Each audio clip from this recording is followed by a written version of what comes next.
Well, we are here at noon. You got the dome and you got Wolfie coming at you. And what's up, YouTubers? All of y'all out there. Today is March 27th, 2025. It's 12:03. It's me. It's Wolfie. We're here. We're live. We're in living color. How is you today, Wolfie? Fantastic, man.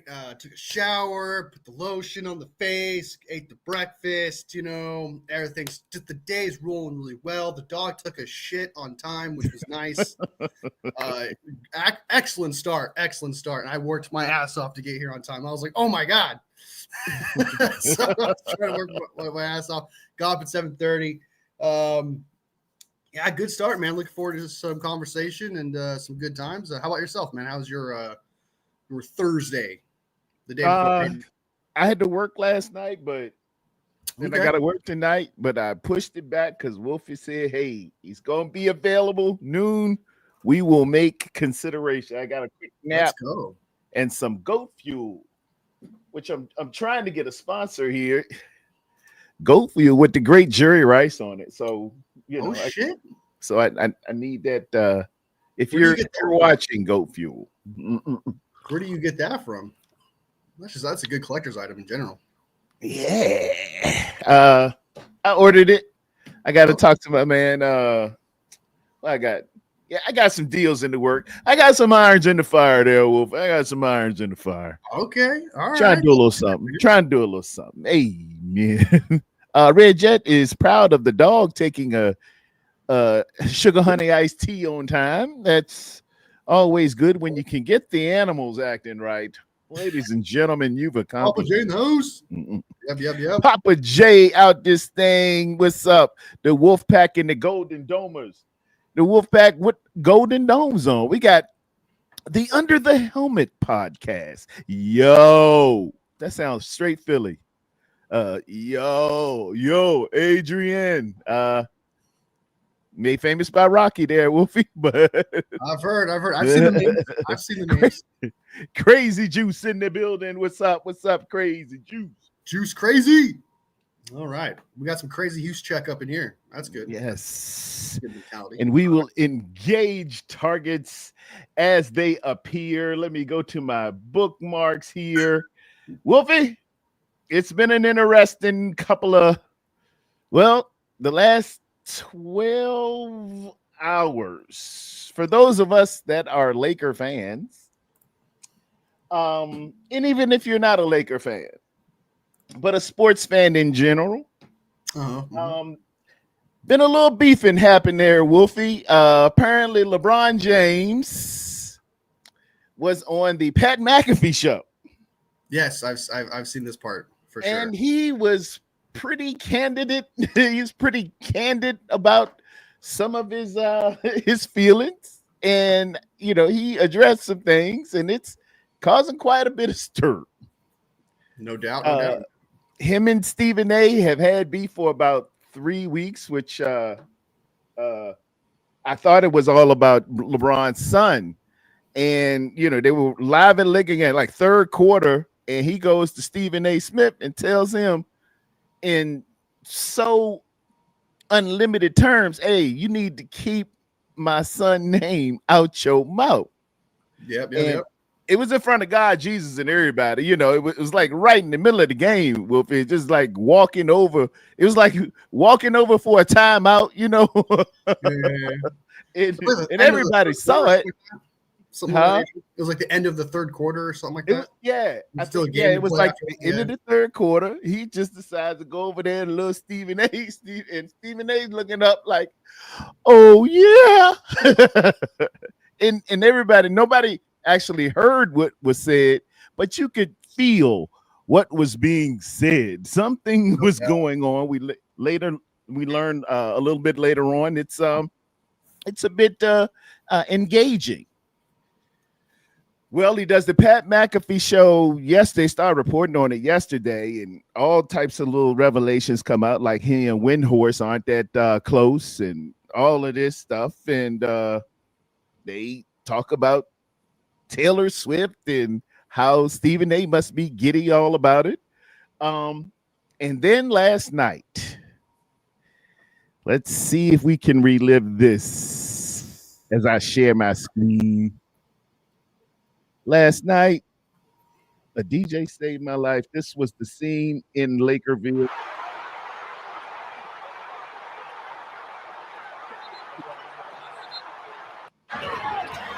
Luka driving, LeBron with the putback, buzzer off, buzzer beater. It was awesome. And especially if you're a fan, it really made the difference. But clutch tip in there for sure. Yeah, clutch. He did a clutch. It was his 8th, or I think it's his 8th game-winning clutch points at the end. So that was pretty cool. That's wait. Sorry, that's his only 8th. Game-winning like that. I think it's all his time 8th. There's no way. I think this is what Stephen A addresses the next day. I was gonna say, as fate would have it, let's talk about what Stephen A comes back and says, because this is what really just jolts it on up. Let me get to it as I read.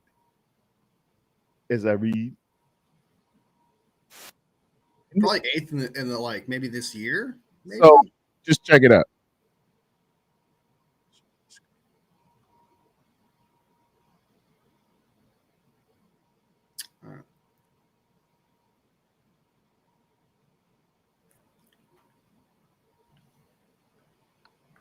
I can't hear it.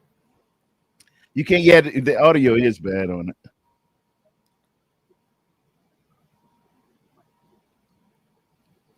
He's saying LeBron James still is too shy of Michael Jordan, and LeBron James has played an extra 7 years. Yeah. And he has more finals losses than Michael Jordan, but Michael Jordan doesn't have any. Yeah.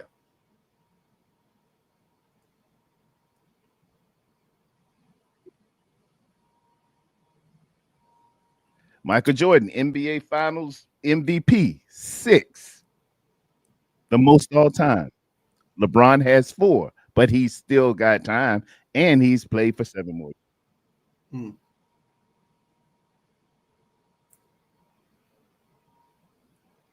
Michael Jordan, regular season MVP, 5.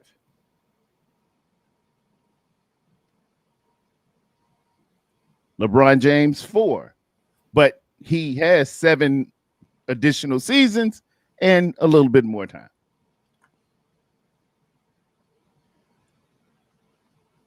All NBA first team, 10 or 15 seasons.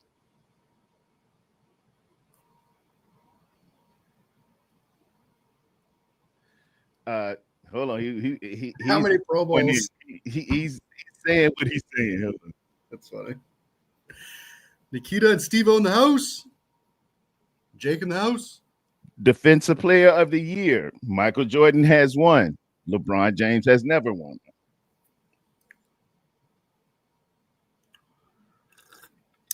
You know what's all NBA defensive first team. 9, tied most of all time. LeBron James 5. But he still has time. Yet it's 7 more seasons.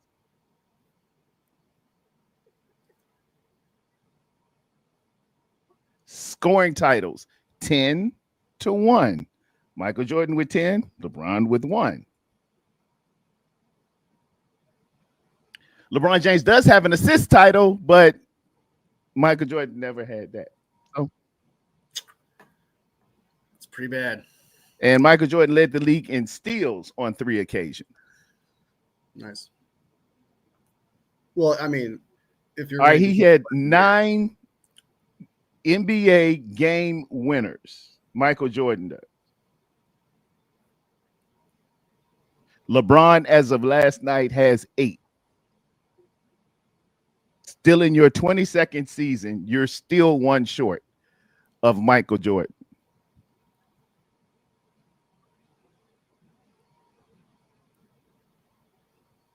And he says these are basketball things that he's mentioning, not getting personal, not saying anything else. And that's Stephen A. This is kind of his wheelhouse if you're going to get in a tit for tat with him. But LeBron James, being as it may, has been trolling Stephen A. with his boxing prowess from a bit ago. Because fair, that was 10 years ago. To be yeah, fair, probably gotten better since then. Yes. To be fair. But that's bad. Yeah, it does not look good. That's a lot of stiffness. Apparently Stephen A said, if LeBron would have threw hands, I would have threw hands too. And LeBron decided to put this up on Instagram, really like this. and the melee is ensuing. We can rap about it a little bit. I don't know exactly everything that's going on. I thought it was a man discussing his son being talked about. I thought it was, hey, let's just put this where it is and leave it alone. But apparently it's a lot more.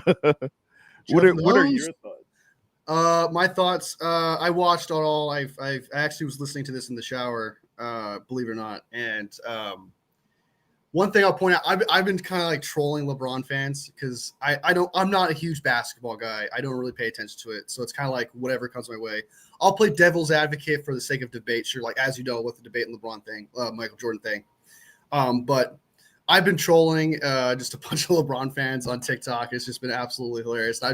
He's Le Traitor, he Le backstabbed Windy, Windhorse or whatever. Like, how did he backstab him? And I'm like just making up. Yeah, I was surprised at that. You heard that with Windy. I'm like, I thought everybody thought him and Windy were down, but they're going like they're like, you can't they were never actually friends. And I was like, well, you don't have to be friends with an ally, and he was an ally, and everyone's just getting upset, and I'm just trolling people. I don't really care. But there is one thing I will point out in defense of Stephen A. There's one thing I'll point out in defense of Stephen A. I'm not the biggest Stephen A fan either. But he did say that he would get his ass beat by LeBron. But he did say that he would swing. Which is two different things. Like those are two different people are going off about like, oh, you're gonna beat his ass and stuff. Like, no. He said that I would fucking lose. Sorry, I'm try not to curse here. He said you're doing well. You did so well. Where's the bell? Oh, you were doing well. Do. You in the rice-a-roni. But go ahead. You good, man. Go ahead. Be Wolfie. We got you to be Wolfie. I'm okay. I'm on two sides of the spectrum here, where it's like, yeah, LeBron's allowed to kind of say what he wants to say. It's not like he's, crossing too much of a line. If anything, this beef helps out helps out Stephen A, and it helps out LeBron in exposure and etc. And especially, this is a perfect time for LeBron to do this because right now there's like the ultimate glaze going on LeBron right now with the songs. I don't know if you heard the songs yet. Have you heard about that?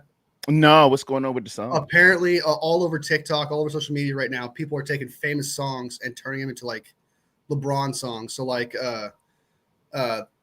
Man in the Mirror, they changed it into a LeBron song saying they got Luka, Don, ADs, and LeBron, the real big three. It's like this. You got a whole like all right, I get little parody.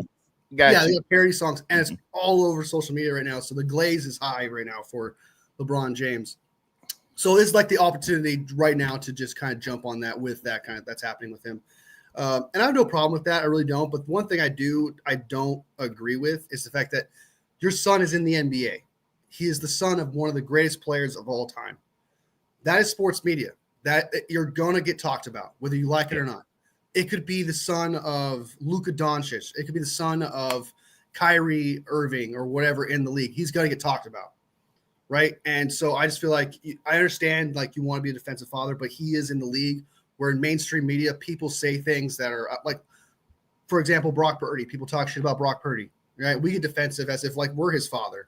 But it's like people are going to people like social media. That's what social media does. It's what mainstream media does. They're supposed to come out and embellish things and talk about the hot topics that people want to hear about. People are going to want to hear about LeBron James' son. I know you're saying it's not fair by everyone else.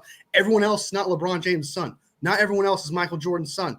It's like that's what happens. Like, for example, when Jerry Rice's son came out of college into football, he's a 6th round pick. No one talked about him. But the reason why they did end up talking to him was because he was Jerry Rice's son. Everyone wanted to give him a shot. Fans of the 49ers fans, I remember that. All over the place. Get Jerry Rice's son. Get Jerry Rice's son. When he was a second.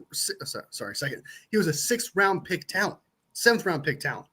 And yet he got all this exposure and people want to talk about him. If you are this great of a player, you're going to, whatever you are part of, you're going to get some exposure. And not to mention what you said about your son, saying, hey, guess what? He's better than most NBA players. I do agree with Stephen A on that. Like you also enhance the optics on your player, on your son. You're the one that put the eyes on your son by saying something like that. Because like, oh, is he? Well, now I want to pay attention. Now I want to see that. I want to see all these things. So you enhance the optics of optics that was already going to be on your son in the first place. So I do agree with that and with Stephen A. But also Stephen A just needs to keep doing what he's doing and not get involved in this too much. Because this is a battle he's not going to win. I'm sorry. There's way more LeBron fans. There's way more people that are going to get his side than Stephen A. And no, especially if you're going to say I would have swung on LeBron. Even if you establish that you would have got your ass beat, you need to just not. You need to pick your battles, man. I understand that you think you just got paid $100 million or something like that from ESPN. You got this. You got all this going on with yourself. I get that, but don't squander that exposure. Don't squander what the fans that you do have, and just be like, hey, man, I'm going to keep talking about your son because because you're the son of one of the greatest players ever. But he's digging his claws into this. And I think that's dangerous for his reputation, simply because now you're going to get a divide of the fans who do like LeBron, but also have that because sometimes you can like both things. Like you can like LeBron, where LeBron is like Stephen A, but you can like Stephen A, right? And you can like both those things, both sides of the spectrum. But now you're creating a divide. You're dividing your own fan base, and you're making your fan base choose between you and him. And it's kind of like, I just feel like he just needs to stay out of it. Like if you're going to talk about it, keep it to a minimum. Right? Okay. Like keep it. Don't get. It's fun for us fans, though. Like I'm sure we great. But if I'm talking, it's fodder for good stuff. Yeah, it's great content. Like, but if I'm talking about like if I was in the shoes of Stephen A, I would be on the fringe of this conversation. I wouldn't dive too much into it because it could cost you a reputation in the end. Lose some people that are on your side. But. Yeah, so I see where Stephen A is coming from, but I also see where LeBron is coming from to an extent. But I don't think Stephen A ever really crossed a line, if you ask me. I don't think he ever said that LeBron was a piece of shit father. Mm-hmm. I don't think he ever talked to him about as a father, saying, hey, you put the spotlight on him, but he never said like you're a piece of shit father, you're a piece of shit human being, or anything like that. No. So I find that I do think LeBron is like, blowing things out of proportion, but he obviously took being a father thing a little personal. But and last thing, I'll end it right here. That's what dads do. Just to reiterate, you're the one that put optics on your son more so than there already was, and you are the son. He's the son of one of the greatest basketballs. Someone who considered most people these days who are younger generation consider as the greatest player of all time. You are going to get optics. Someone's going to talk about it. People will want to hear you talk about it, whether you like it or not. So I think it's crazy for him to be that ignorant about it. There you go. And 49ers Red Zone says, we all called each other good fellas. Good. And as fate would have it, let me go real big for just a moment. Look at my t-shirt. Whipped out the Goodfellas shirt. I've seen that poster so many times. My boys, man. Great movie. Let me go ahead and just look at the docket a little bit. Keep myself on track here. What do you think? We're reading. What we got? LeBron hits the game winner. Stephen A. Smith versus LeBron. BA rumors. Let's talk BA rumors. You had made mention of it when we in our little conversation in our little Insta chat. What are you hearing lately on BA? We've been going through this for 2 years with BA. It was going to be Pittsburgh. It was going to be this. It's going to be that. What do you think? And what do you hear? I talked about this I made a video on it yesterday, just kind of like real talk, like how I feel about it, and I don't think he's going anywhere. I don't think Brandon Ayuk's going anywhere. I think it's just typical conversation where whenever something becomes down to what I call the 11th hour, where it's like, okay, a definitive decision needs to be made with rumors back behind it, such as like, hey, the 49ers received phone calls for Brandon Ayuk. Well, guess what? The 49ers have received phone calls just about every single player every single year, especially ones where they have to make decisions on a player. They received phone calls about Brock Purdy. They received phone calls about Brandon Ayuk last year, about Debo before he got his contract, about every single potential player that you could trade or get out of. They've received phone calls, and they've picked up the phone. They have literally said in every single year they have said this, and it gets lost sometimes, and I don't know why. They said we always pick up the phone. We always hear people what they have to say. And I think that's smart. And it's not dumb. It's not, yeah, because somebody could be offering the deal of a lifetime. I will give you 4 first-round draft choices for a player from Bangladesh and somebody, a Guatemalan dog. Hey, deal. Those don't just fall on trees, okay? But, yeah, that's what I'm saying. Like, and they have said, like, we'll listen to all the phone calls for Brandon Ayuk, and you know, it has to be an offer that blows us away. And they said that about you can go back and check every single year from every player that is potentially they have to sign. They have said if the offer blows us away, we will trade him. If the offer blows us away to help the team in the end, we will trade him. They've constantly said that, and that's the thing that's happened with Brandon Ayuk, where the contract of Brandon Ayuk officially kicks in April 1st, and that's when like there's no going back. You can't turn around. It's over. Like the guaranteed money's too high, especially considering his injuries. Way to go. For when it comes down to the blow away price, is going to be a second round pick, in my opinion. If you want a price for Ayuk that would blow a team away or the 49ers away for a player who has low value right now, considering the injury, how well he didn't play coming back from holding out, and the contract, it's going to take a second-round pick to get Brandon Ayuk off this team. And nobody – I would almost call a team dumb for giving up a second-round pick right now for a player coming off that injury, taking on that contract, and had that bad start at the beginning, right? So I think it's bullshit, and I know a lot of people – like just yesterday after I made the video, the 49ers there's more trade negotiations going on. 49ers are picking up more phone calls. Well, yeah, it's the 11th hour. It's the last minute before it's official. So teams are going to call about it just in case. And they're going to pick up the phone and rumors are going to fly. And I made in the video, I said, like, this could age poorly. He could get traded in the end. But it's going to be a very bad video for me because I was very confident. And I'm very confident. It's like the sitcom. He will never get traded as long as I live. And then the next scene, BA traded. Well, that bit me in the ass right there. that didn't age well. the cards, it's just not in the cards, man. Like it's just like if he played great last year to an extent, or didn't even get hurt, like he could have played as bad as he did and didn't get hurt. Maybe I'd feel like that, but no. Like who would take on a contract for a guy who you probably won't see play until middle of the season? Yeah, so you're not going to see that. You're not going to see that production until middle of the season, and probably won't actually start practicing until next year with your quarterback and with the scheme. Actually get familiar with it.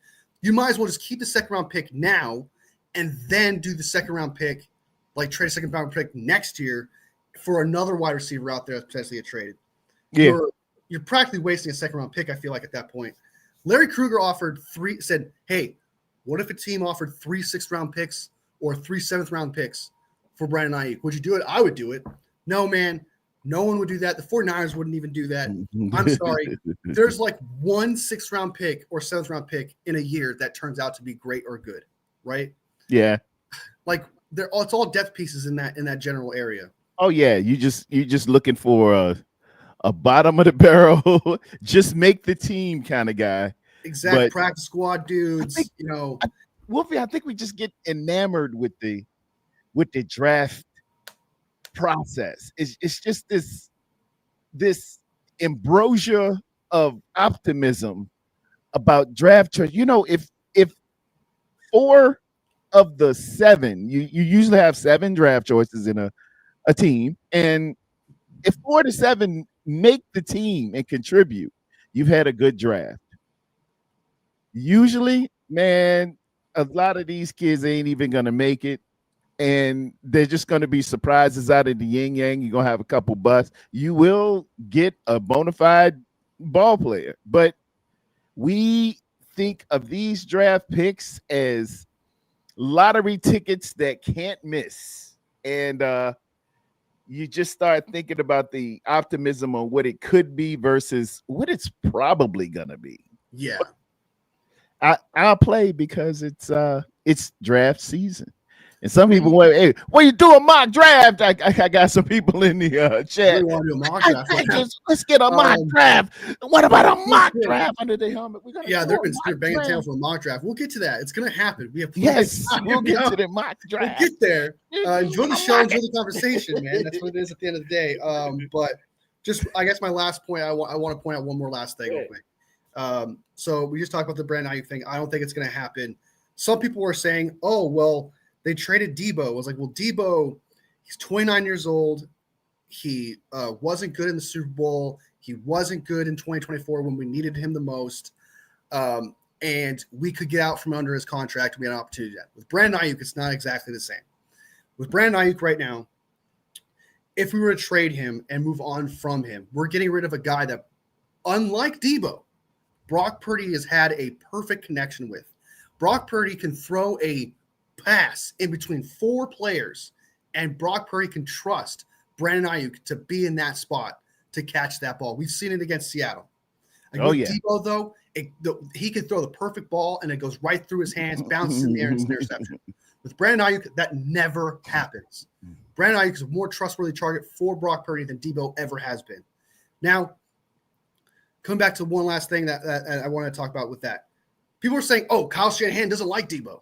And it's like, first of all, calm down. One, if he did not like, sorry, not Debo, but Brandon Ayuk. If he did not like Brandon Ayuk, do you think he would have ran upstairs and stopped John Lynch and Parag from trading him for a 2nd and 3rd round pick? Do you think he would have put that effort in to be like, change your plans that you already made for Brandon Ayuk to trade him, immediately sign for the contract after all the things they went through, where even Brandon Ayuk himself said, hey, I could have handled it better. It was drama that we apparently still hear about today, where like the front office is not happy how you negotiated it.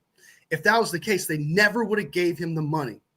Kyle Shanahan would never would have ran up the stairs to keep him if he didn't like him.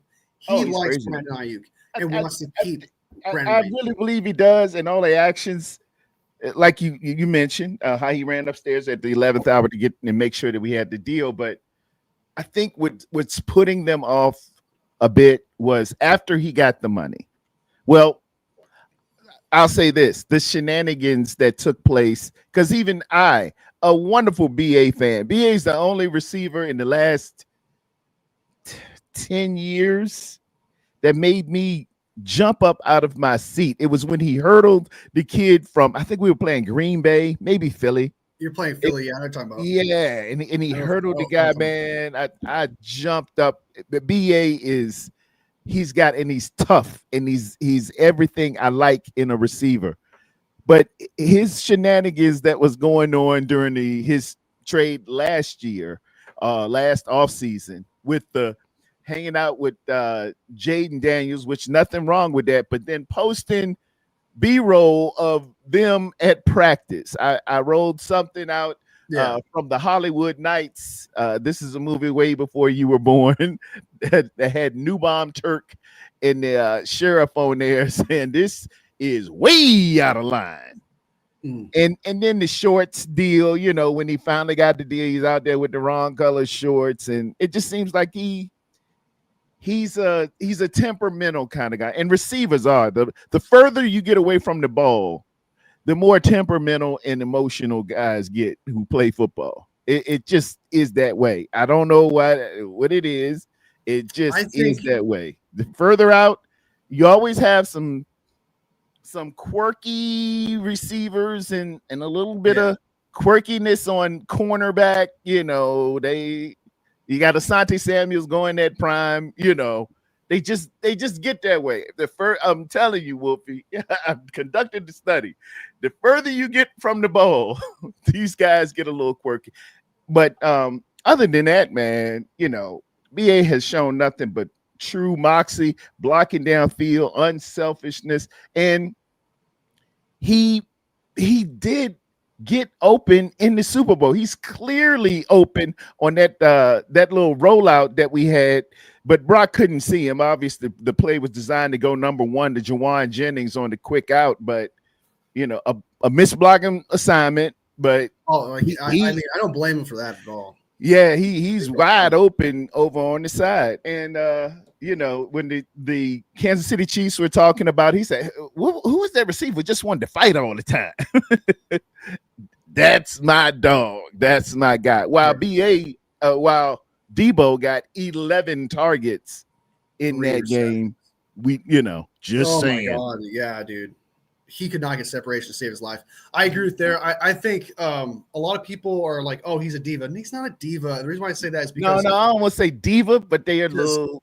Because there was, I understand last year. I get it. What he did last year was brutal. Every 49ers fan will be like, "Yeah, he really took it far." Like we're all a little hurt by that, But even Brandon Ayuk has said that, yeah, I took it too far. Like, hey, yeah, I was. I pushed a little too far there into the end and stuff like that. Even he didn't like how he handled it. But I mean, I think at first what happened was he was hurt by what happened in the Super Bowl, where he's like, hey man, I was open and he wants to win a Super Bowl. You could totally tell.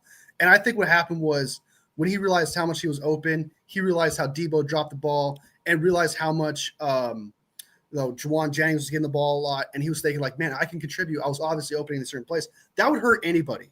Yeah, like I could have won the Super Bowl. Losing the Super Bowl, I can imagine is like the most ultimate punch to the soul of all time. Like I can imagine. So him coming off that loss and where he was kind of like in the interview, like, hey man, I don't know if I want to be able to. I get it. I'm not giving too much shit for that. And to a man, Wolfie, when they did the exit interviews that day, and you come back to the facility your last day, and you talk to the media, whatever. It's somber, but nobody showed visibly as much as taking that loss as one Brandon Ayuk. I could see it in this kid's eye. He had sunglasses on and his voice was cracking, and it was body language is just very wobbly. Yeah. He had the little rock going. He said, I don't know. Lost that Zoom, but other guys were professional. You could tell they were down and they were bummed out about it, but it hit this kid harder, I think, or it just visibly shown more. You never can tell. You can't ever establish intent or somebody's truest feelings or how much the threshold of which they hurt. But I could visibly see this kid just really, really hurt. And I don't want to disrespect and call him a kid, but hey, when you're 55, everybody's a little younger than you, so you get to be a kid. You're going to want to be a Toys R Us kid when you get a little older. You're 55, man. You don't look 55. Like, thank you, my brother. Close, man. Don't come back and say I look 95 or something like that. No. Like you don't look a day over 82.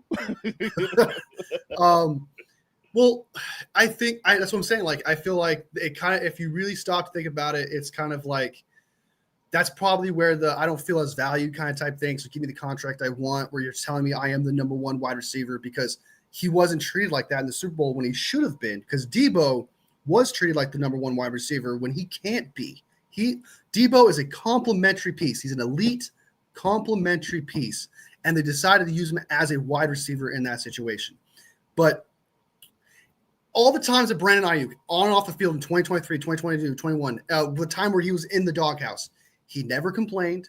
He was never a problem off the field. On the field, he always did his job. Like you said, he blocks. He never complained about his targets or anything like that. It was just up until that Super Bowl moment where he realized, like, hey, man, I was open like a motherfucker while Debo dropped the ball, and I feel like he didn't want to throw him on the bus. And I should be treated like the number one. What is happening? I was clearly open multiple times. And so I can see where the frustration may have leaked for a couple months where, again, the Super Bowl stays with you. And you know those plays in your head are constantly playing in your head, like, man, I could have caught that ball. That would have been a touchdown. Oh, I caught that ball. That would have been a first down there. Those things play in your head. Now, so that probably is what plays into the whole end of the contract negotiations happening. I could see where that would fester and be like, hey, I'm not being treated like a number one, but if I were to go play with Jaden Daniels, I know he would treat me like a number one. I know he would throw me the ball like a number one. So I see where it's all coming from. But and ironically, it's coming off the heels of, remember they had Receiver, that Netflix, right? They featured Debo and Kittle. Didn't really say much about him, and he's the truest receiver on the team. Kittle's a tight end, Debo's a wide back. I'm the daggone receiver around here. Like I'm the actual receiver. Yeah. What about me? You know, I'm just saying. You know.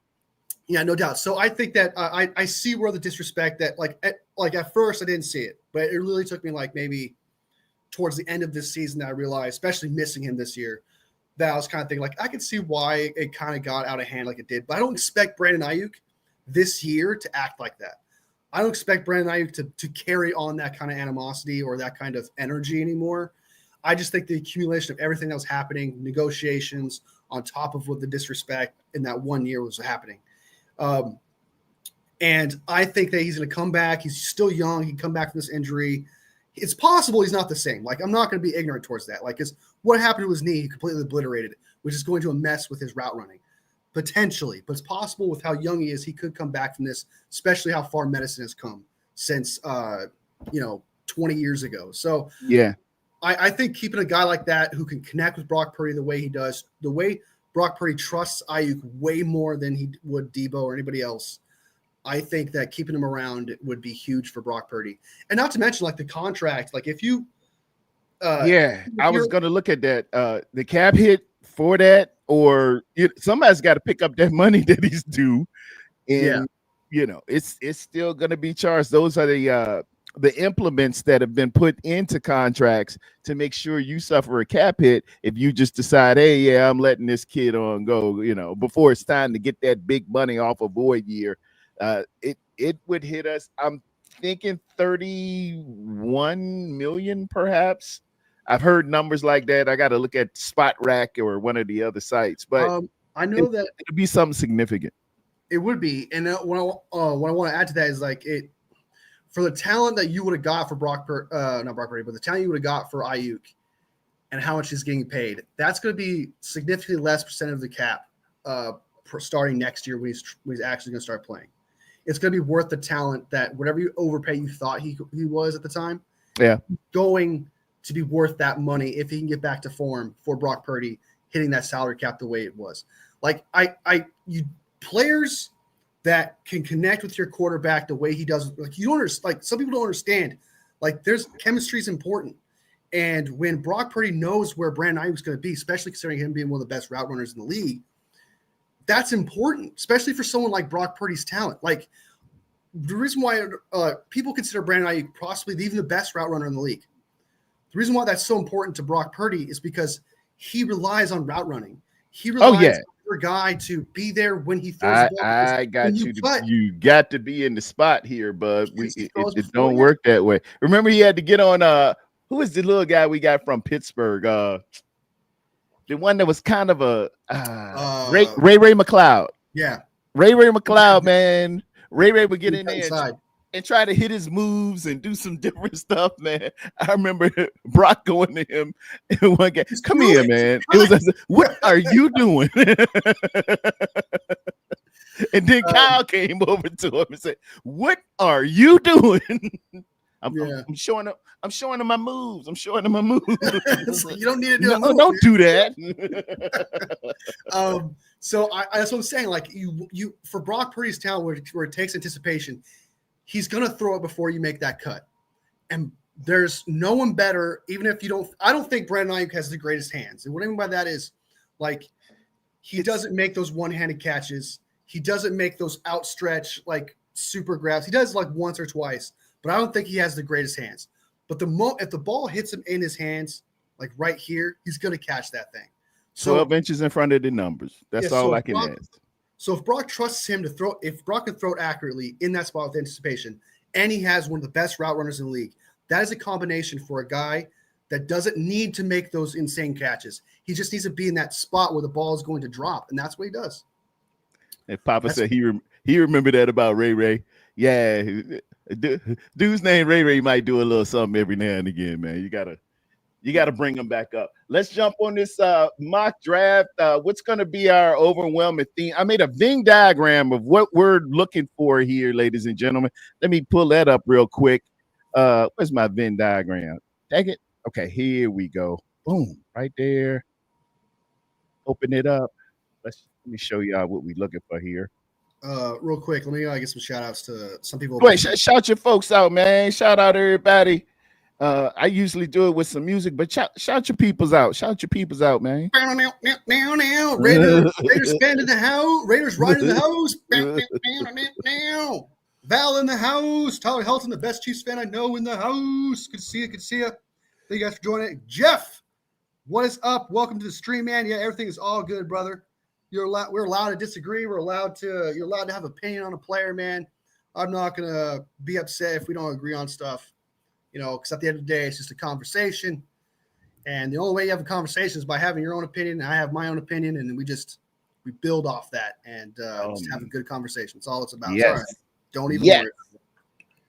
I'm not gonna sit there and say you're a piece of shit for thinking a player. That's just crazy. I hate how you like the Niners. I like them better. Yeah, stuff like that. Yeah. So I know what's better for the team than you do. Like, I'm not gonna do that, dude. Like, it's all. Oh, do you there, Master GM? This is the deal. You got need, best player available, and fit in philosophy of the San Francisco 49ers. No, and we want to hit right in the middle of that Venn diagram. We're looking for guys right there, right in the center there. And sometimes it's a lot that's not in that. My need guy, they said need.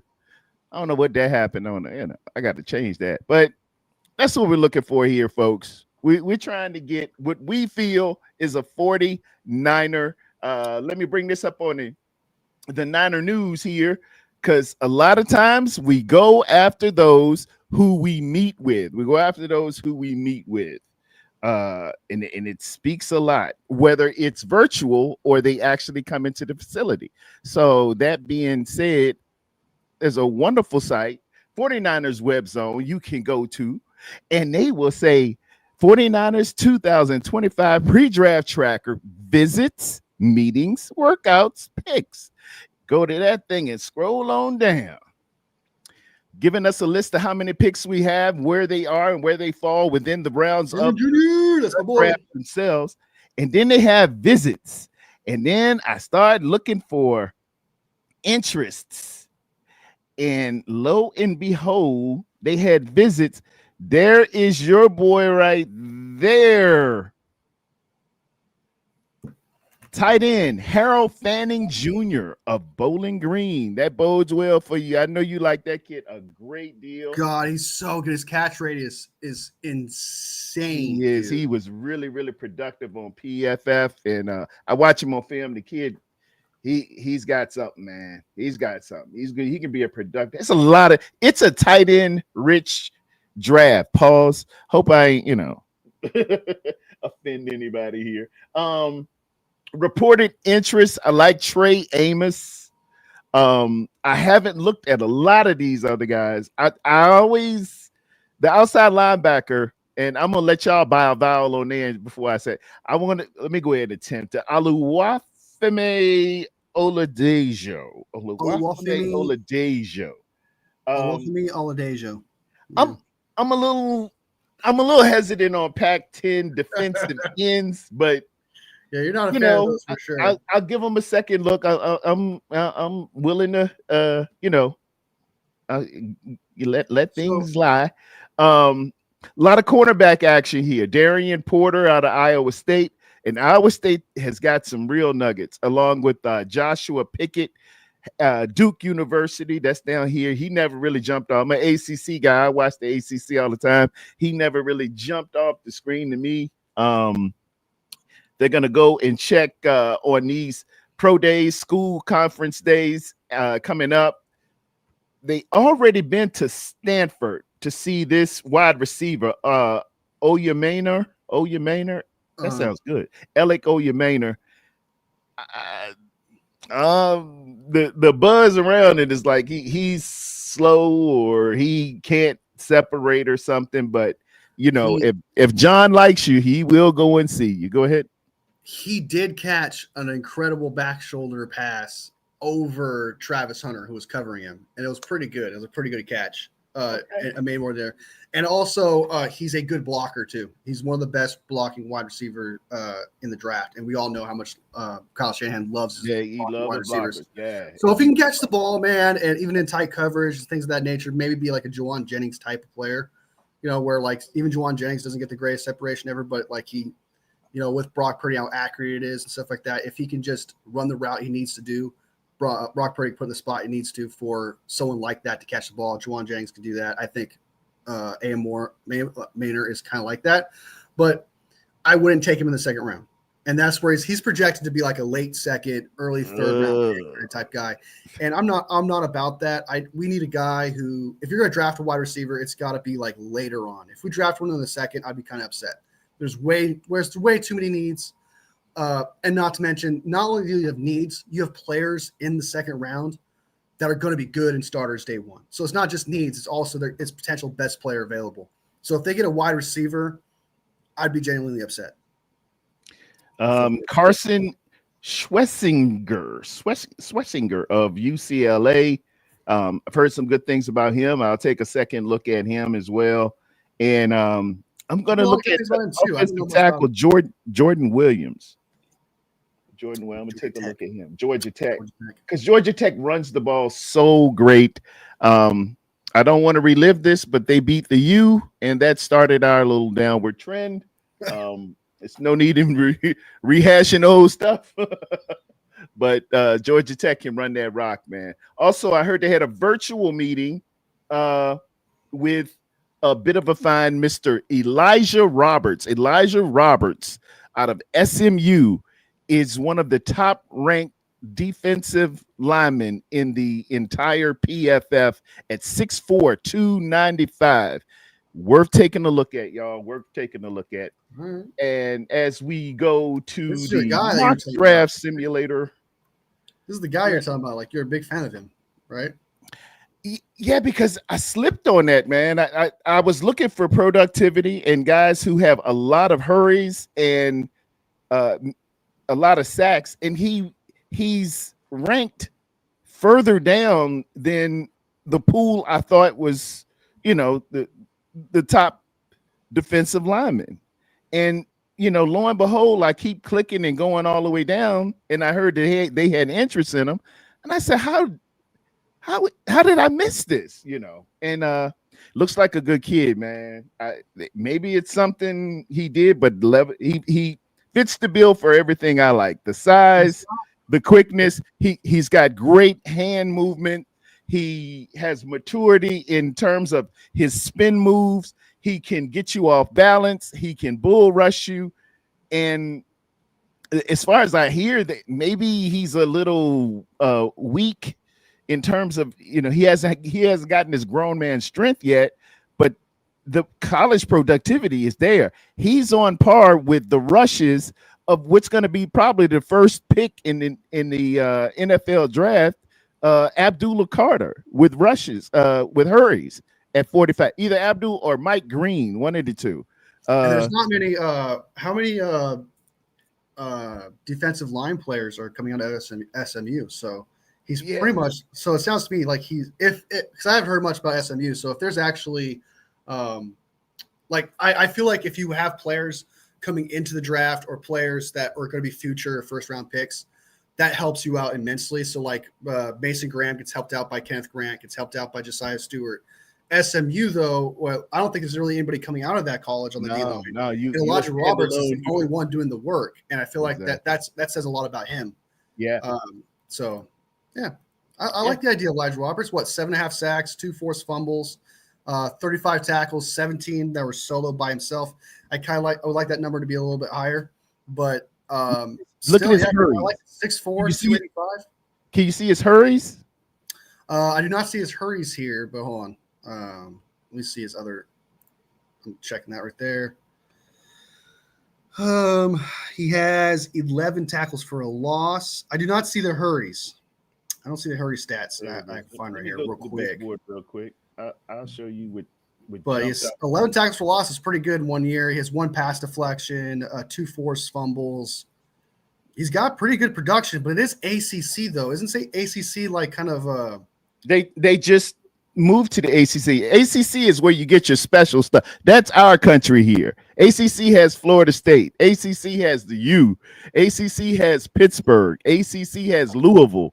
This is where you get your Lamar Jacksons, your Aaron Donalds. This is where you get your Ray Lewises. This is where you get your Michael Irvins. This is where you get the great ones. SEC is known, and you're going to get a quantity, and that's going to be real, real good. But if you want a special one, buddy, you come on down here. You see your who else? Fitzgerald, who used to play for the Cardinals.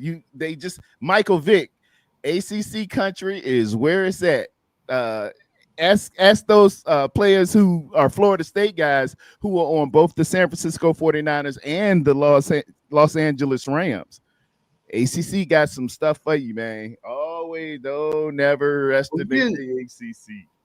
Well, he was in Miami. He was a backup pass rusher for 3 years, and then in 2023 he became an official starter. But that wasn't until he moved over to SMU, where he became a full-time starter. He had 10 sacks last year, in 2023, and then last year he had 7.5 sacks. So he has some consistency as a starter, which is nice. I like Elijah Roberts based on what I'm seeing here. I haven't really seen the film, so I don't know too much, but I know you love him. Got a big fan on Elijah Roberts, but I do like the size. I like he's marked down as an edge rusher. I thought he was a D tackle. That's what they got. They got him as an edge. They got him as an edge. 6'4", 295. I think he can play both. Let's look at this. Well, that's the thing with this defensive line is that the Robert Saleh and the 49ers like tweeners. They like guys who can play inside and out. Gross Matos could play inside or out. Samo could play inside or out. Someone like Nick Scorton could play inside and out. Elijah Roberts could play inside and out. There's a few players like I think they're going to go with somebody like that who could fit the wide nine. Because in wide nine, you want a bigger guy who can take on the one-on-ones of linemen. So all right. I'm on PFF. This is what you got to look at on PFF. As you see, they're ranking them. These are your edges. These are all the edges, and they got right here up top Abdul Carter. All right. What I wasn't looking at, I'm just looking at how they're ranking them in terms of the draft. But I wasn't looking over here for the season grades, right? Abdul Carter is the 4th out of 869 edges, correct? And you got Mike Green, 2nd out of 869 edges. Scroll all the way down to the 82nd. I'm thinking, well, these guys are going to go 2nd, 3rd, 4th round. 82nd means he is 6th out of 869. The year before, he was 4th out of 840. Digging closer into it, looking at his stats and productivity, he's got a pass rush grade in the 90 percentile. He's got 8 sacks, 7 hits, 45 hurries. 40. Do you know how good you got to be to hurry 40? I tell you what, if Nick Bosa is hurrying 45 times, we're having a party, baby. Yeah, but isn't that ACC though? In the year before, 47. ACC plays BYU, TCU, Florida State, the Louisville Cardinals, the Stanford Cardinals, Duke, Pittsburgh, UVA, Cal, BYU, and Clemson. I mean, if your premonition of what is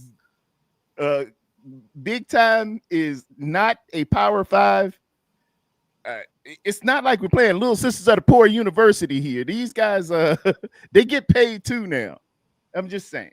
That's my That's But my what I'm soliloquy. trying to say is that's the reason why he's so far, because the production he has obviously is great based on the production we see here. But I'm saying his knock is probably because he's in the ACC. Am I correct? Like that's probably why he's so far down the line the way he is, probably because of that, right? I don't know, because you got Mike Green who went to Marshall, and Yeah. Marshall's not known Oh, traditionally. but he's They are you, they had but they played Virginia Tech, Ohio State. But look at these. Do you know what that logo is right here? we can't I see don't it. know that. No. I don't know that one. Is that Arkansas? I think that's Arkansas. I think I could be wrong, but I'm pretty sure. That's okay. What about this one here? What would that one be? I can't They say play. it's too far away. Yeah, they play Georgia State ULM. I think that's University of Loyola Marymount. Maybe. You gotta.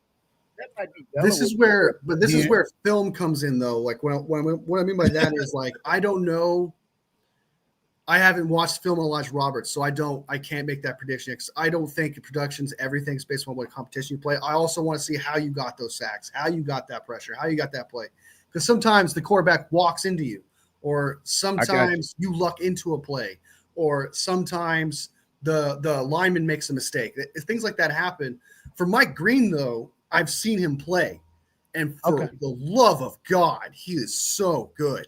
He's fast, instinctual, high IQ, uses moves. But you are right. Like the ACC thing is probably the knock here, and that's been his knock the entire. That's what everyone else has been saying about Mike Green was like, but can he do it at the more competitive level?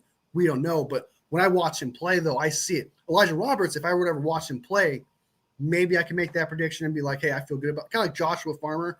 I feel like he's supposed to be like a late third, fourth rounder, but I think he should go higher than that. He's an excellent inside outside guy with incredible. He's gotten through double teams multiple times from what I've seen.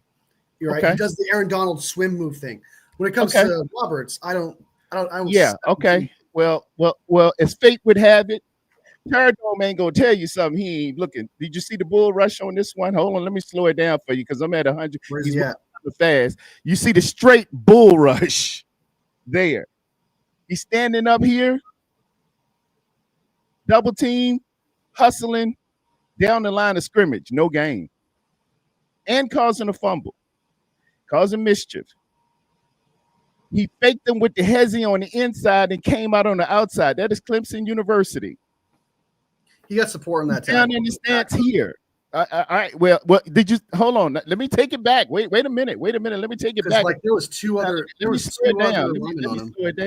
it down. I'm gonna tell you about defensive end here. I'm gonna tell you about some moves here. Hold on. Let's get it. Let's get it because I know we got some non-believers out there. As you see, he's waving it off. Hands are up. Slap move. Did you see the swim? You see the swim? It is. There are NFL players that don't swim like this, utilizing this hand to push him in, getting this hand over, and watch how he pushes off. That's the finisher there. This dude's got moves. Man. I'm telling you. Yeah, that's good. Yeah. I'm telling you what I know. Let's look at him again. On the outside, 5 technique.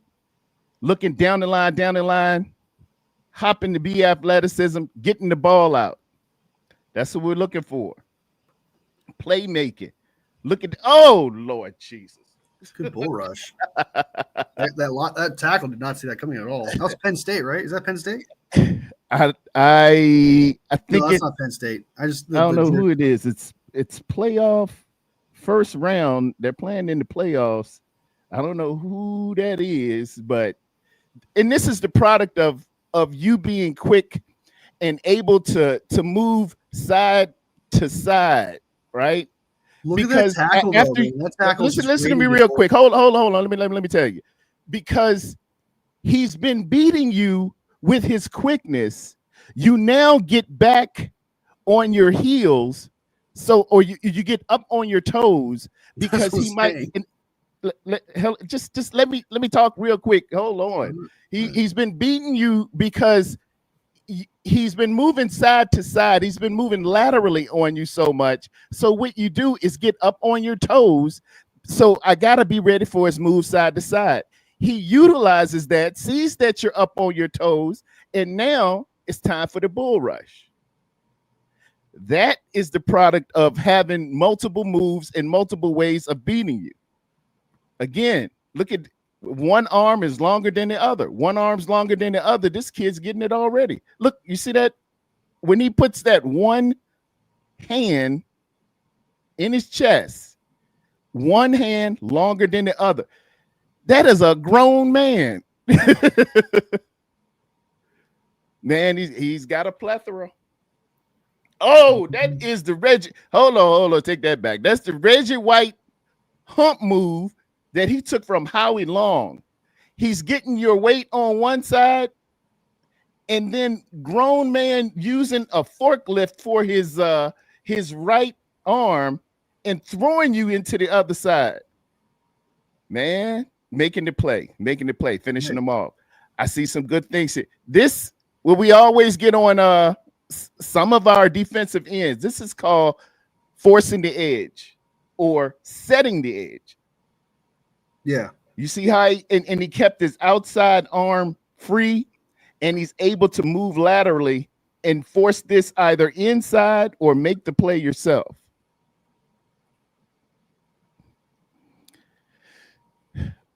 All I can tell, I just can tell you about the productivity, man.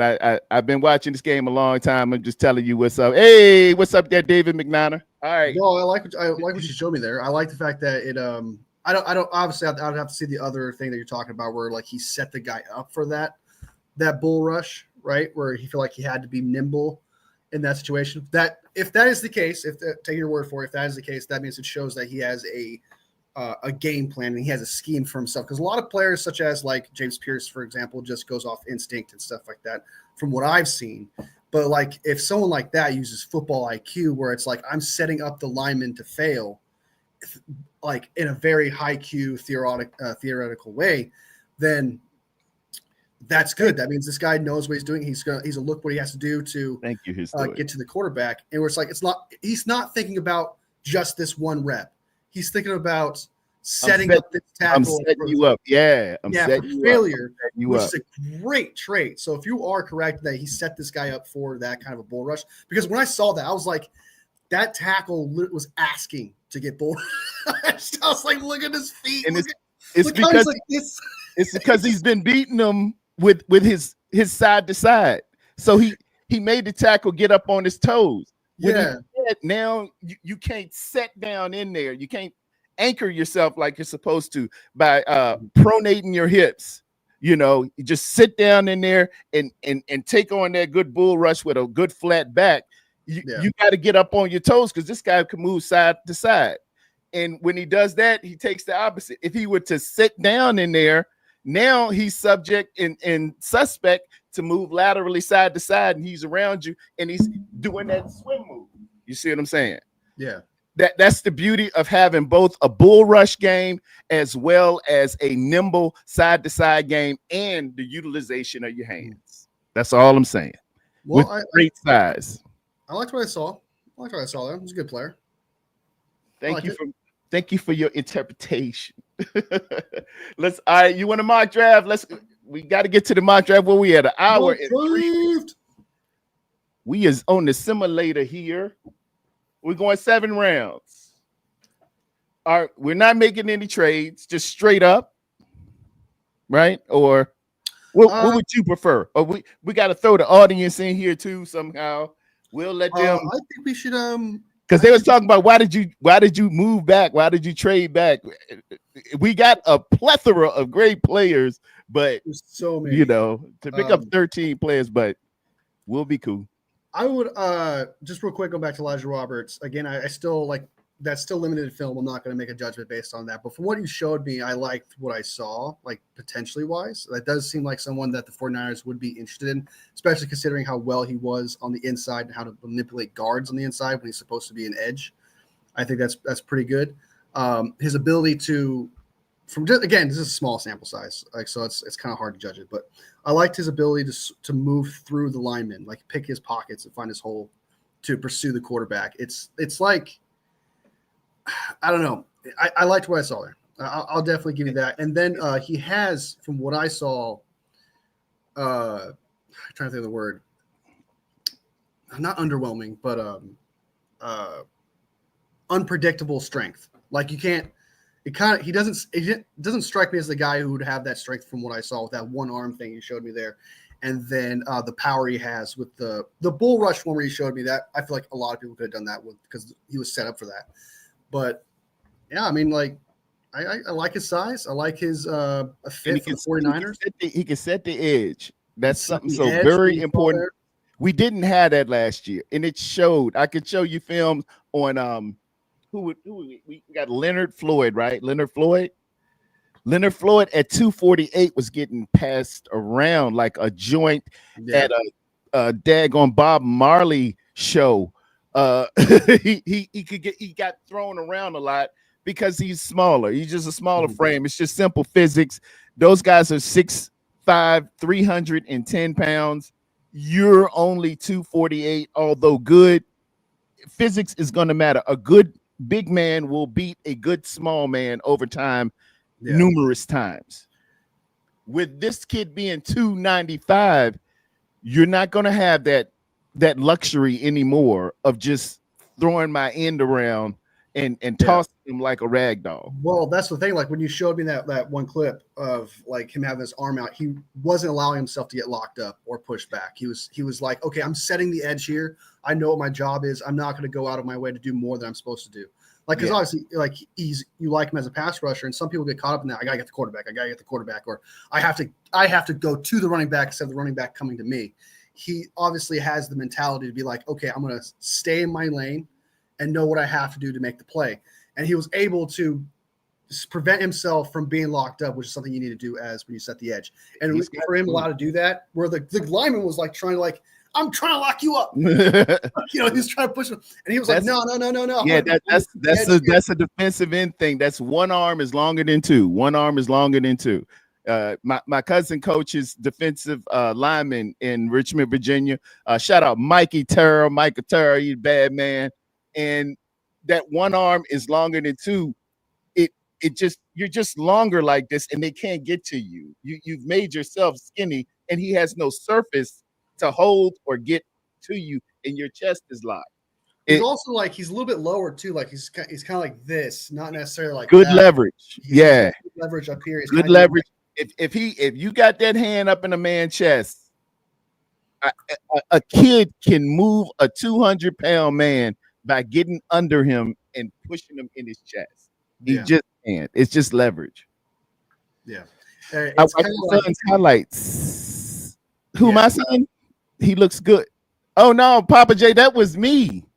That was me in high school. Yeah, that was 1988. That was me getting down. If you saw mine, yeah, man. Hey, Papa J, I can't tell him I know about it if I don't show it to him. You know what I'm saying? I went both ways. Pause. Guard, and for that game I was playing tackle, as well as I played linebacker. I played safety in college. I done did a little something. I'm just saying. No doubt. All right. Yeah, that was me. So I think I mean you turned me on to Buchanan. So I think you did. So I'll take your word for this Roberts guy that'll be the next guy I jump into. I've been meaning to do it. I just haven't had the time to actually sit back and like do my research and watch these players and people breaking them down and stuff like that. So I thought that was the first time I broke them down, but I like it. I do. Like sometimes there's certain players where someone shows you a player and you're just like, you're kind of forcing me to shoot. You're kind of forcing me to like this guy. But I do like what you showed me there. Like he has that swim move. There's one swim move that I noticed great players have that I've seen from Aldon Smith. So for example, Aldon Smith was famous for his like if you go back and watch his college highlights, which I did recently because I wanted to get an idea of what like a great prospect looks like in college. He has this incredible ability to make sure the lineman gets low. He's low, and then he jumps up and has like this swim move and knocks the lineman down, and he has a clear shot at the quarterback. And I was like, oh my God. And what I've seen there is he kind of almost does the same thing. He tries to get the leverage behind the arm like he showed me. The arm swim through them too. Not as efficiently as Alden Smith was because he just had that ability. Alden Smith was. If you like seeing that, I like seeing that when I see it. There was I think Joe Staley was talking to Trent Williams, and they said they both. He asked the question to Trent. He said, "Who? I know what you're gonna say, and I'm gonna say it at the same time you do. Who was the hardest guy to block that you have ever played again?" On the count of 3. 1, 2, 3. Alden Smith. Solomon Thomas. And those are two definitely golden. Trent Williams is walking into the Hall of Fame, and Joe Staley is probably one of the best linemen that we have ever had. Alden was so next level. Those arms were so long. Oh my God, dude. Yeah, dude. At wingspan. Go gadget. Just something different, man. It's just they don't come around too often. He was just that guy. He had some demons he had to try to work through, and he would have been. I hope some things are, but as a pass rush talent, man, we couldn't have hit more. I'm glad that you mentioned it. I remember Justin Smith on the other side, Cowboy. Yeah, the guy in Nebraska. That's reminding me a little of him. Not saying he's the same. Let's breathe a little bit. Okay. Not saying in the same, but I could see this kid. He's gonna be a late round pick. I'm not saying he's it, but he reminds me a lot of the Cowboy. He just does with his energy and stuff like that. And I'll bring him up in this mock draft when we get to about 6 or 7 if he's out there. All right. Okay. All right. By the way, I think you have you know who Barron Sorrell is in the draft? He's an edge for Texas. I think it's his father. I think Barry. Okay. I thought it was me. Okay. What you think, Papa J? Oh, Papa J kicking it with him in the. Okay. All right. Supposed to be Papa J saw my. I thought he saw my highlight reel, but he saw the kids. Okay. All right. I'm up. I didn't know it was going to be started mock draft 3 days ago, and we're still talking. Look at. I got you. Let's go to the mock draft, man, because people love it. Let's get that mock draft, and I want to get y'all's feedback in here too. I wanted to be very, very, very, very much the fans as well. We're going 7 rounds. I'm putting it on turbo. There you go, turbo speed. For about 4 hours. We had checked. I'm entering the draft right now, ladies and gentlemen, because they gotta have a draft. We already approached with a trade from the Tennessee Titans. I ain't messing with you. It would cost all my capital to get all the way up there to number 1. Noob. And we're here. I just lost like 6 viewers just because we were sitting there not doing a mock draft. yeah, we do. We talking. Cam Ward went first in this one. Shedeur Sanders went second. Travis Hunter, Ashton. This is very similar to how I think it will go. Those are the quarterbacks are heavy first. Travis Hunter's the best player available, along with Abdul Carter to me. But the Patriots went with Ashton Jeanty. Mason Graham's off the board. Jahdae Barron, cornerback for Texas. The Jets are taking another shot on there, trying to make a great cornerback or a great secondary. Will Campbell's gone to the Carolina Panthers, and Tyler Warren has gone to the New Orleans Saints. I think he'll be. Don't they already have a tight end? But anyway, and another receiver for Chicago, Tetoria, they call him Tet McMillan, T-Mac. No doubt. Right now, best player available, ranked number 9 is Malachi Starks. No. Where should we go, fam? Where should we go? Can you zoom in a little bit? Like just like I mean, I'll blow that That thing way we all the can way see up. it. There we go. Okay, I just want to be able to see a lot better, and I think some people need to see it too. All right. On All right. the board field. I'm telling you right now, I'm telling you right now that I would trade back, but I feel like a lot of 49ers fans would be incredibly upset if we traded back knowing that Membu is on the board. The amount of fans that love Membu and are obsessed with Membu, I'd almost feel like I would get shit right now. You would get shit too if we did not draft him. Talk to me. Talk to him, chat. Hey, chat. Use them fingers besides something else and talk and say who we should get. Because you come in with all the criticism afterwards.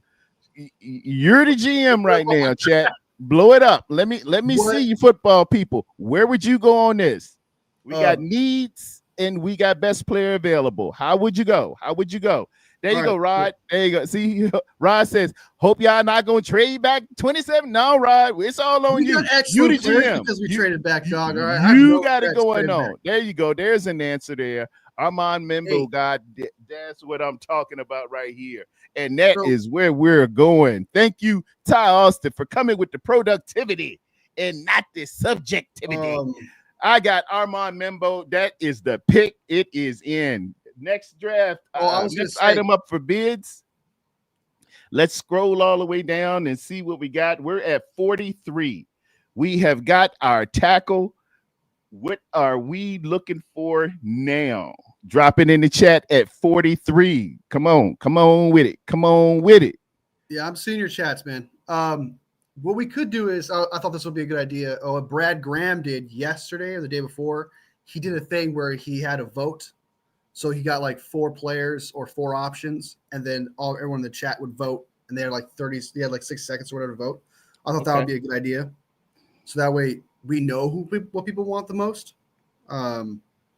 So we present options, and then they decide. But the Membu one is like 110% something that like I personally would rather trade back again. Like I understand that people love Membu and stuff like that, but if we got Membu, I know that 90% of the fan base would be ecstatic with that pick, and that'd be like their favorite pick of all time. But I don't want to hear one damn thing from the fan base complaining. And they're like, we should have drafted Membu. Kyle Shanahan, all of them suck. No, you wanted Membu. Stop it. Like you wanted him to. I don't want to hear this. Retro takes. Love a good tackle. You can always use a good tackle, and that Armand Membu is tailor-made. I want a tackle. I think Armand Membu could start. I think we can use him. We can kick McKivitz over to be the swing tackle.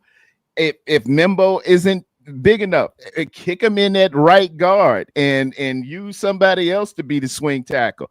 I want somebody on it. We need tackle. You run out of tackles faster than you run out of anything else. You can look around the league and get you a free agent receiver. You can go around the league and get you a running back. You can go around the league, get you a corner. You can go around the league and get quarterbacks for days.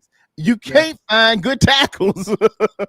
You can't. You just simply can't. So to me, we need to get that offensive line solidified. If you're going to pay your quarterback 40, 50, 60 million and depend on him and rise and sleep under the very fabric of protection that I provide, and then question the manner in which I provide it.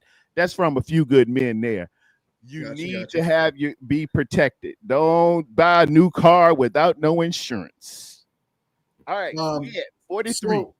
So here is where you have to go D tackle at this point, like the best D tackle available. I feel like a lot of people like Hairston, like Ellison said here, but the reason why Hairston got the rep that he has right now is because he ran the fastest 40. Okay, that's when he took off. Everyone fell in love with him. If you ask me, I'm not that in love with Hairston. I watched his play. I looked at his film. I looked at people breaking him down.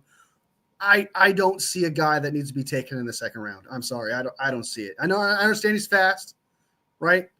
But I don't love him. I don't think he's as advertised, but I think a lot of people just get caught up in the mock draft because it wasn't until the mock draft. Sorry, it wasn't until the combine that suddenly everyone was like, "Oh, you got to get Harrison because he runs super fast." I'm like, what did he run in the 4?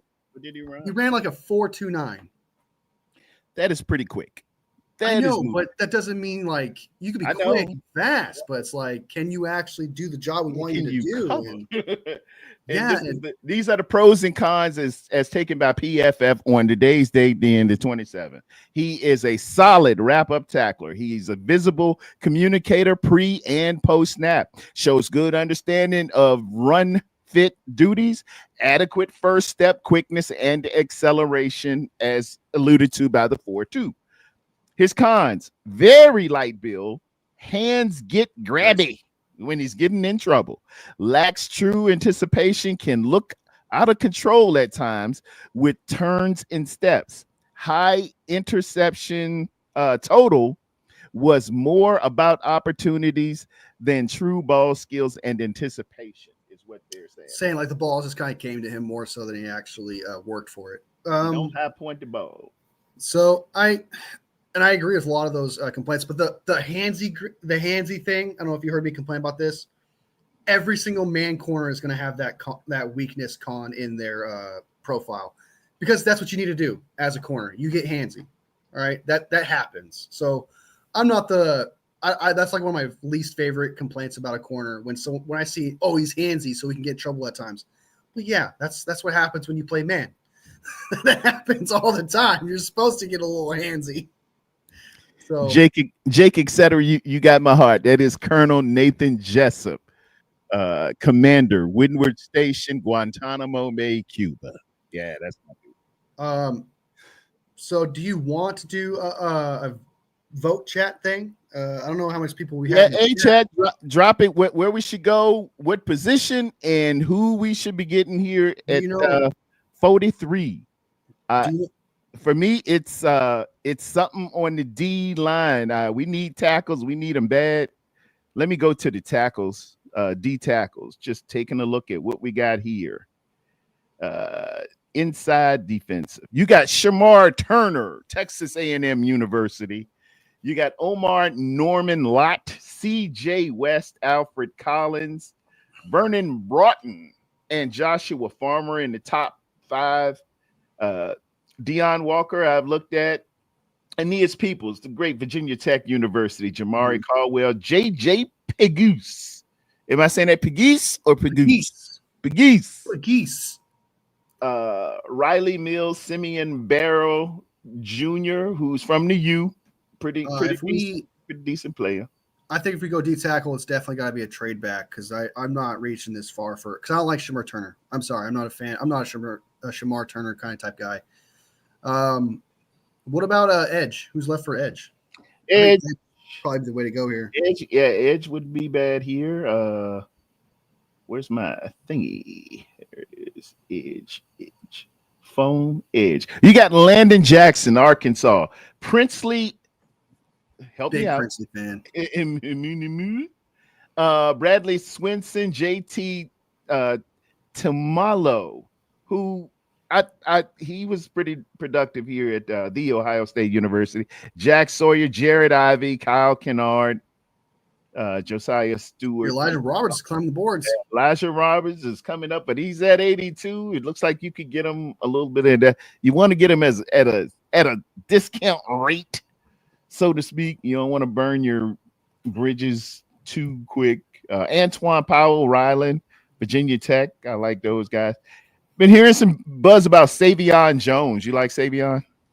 I think I've just seen his highlights. I thought he was okay. Again, I didn't do enough deep dive on him. There's still some players. There's a lot of players out there I still need to actually do some research on, but he looked all right. I wasn't in love with him when I watched him play at the highlights, so I didn't really do too much digging with that. So just based on that alone, that limited information I'm giving you right now, I'm not that high on him.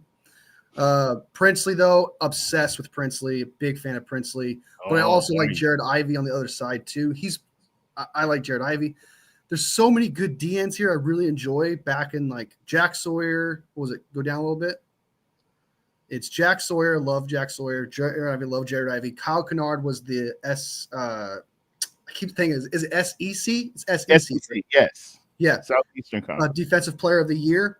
Says a That's lot about him. I've watched him play. He looks that pretty is good, huge. actually. Double-digit sacks, 6 hits, only 23 hurries, but hey, you're a defensive end. You gotta get there some kind of way. That double-digit sack speaks for its own. Yeah. 77 on the total rate, 80 on the pass. That's a solid pick. Solid guy. And then you got It's below solid. that, if you like Jalen Walker, I think you'll like Josiah Stewart because he can also play off the ball linebacker and he rushes the passer too as well. Josiah Stewart from Michigan. So there's a good selection there. I think you trade back here, see if you can get like a third round pick too as well. Trade back a little bit because there's those D tackles, that sweet spot. It's between 60 and all the way to 100, even back in the fourth round. D end wise, you got a sweet spot in the mid thirds, late four, because there's a few D.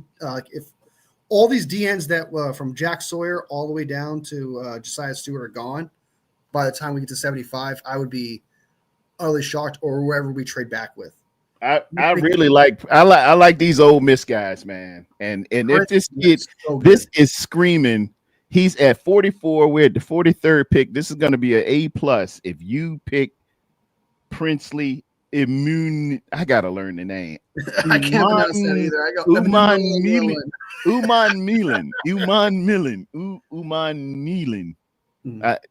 It's one of those two.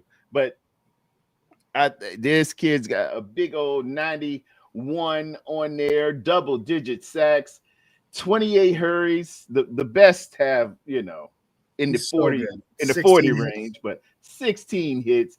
Productive is all get up. Played good competition. Wake Forest, UK, LSU, Oklahoma, Arkansas, Georgia, who were your national championship, the Florida Gators, Duke University, Mississippi State. He's good, dude.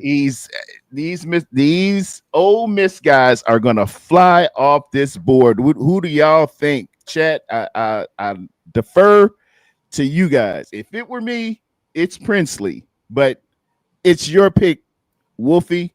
And we're doing a take turns thing. Yeah, let's do it like that.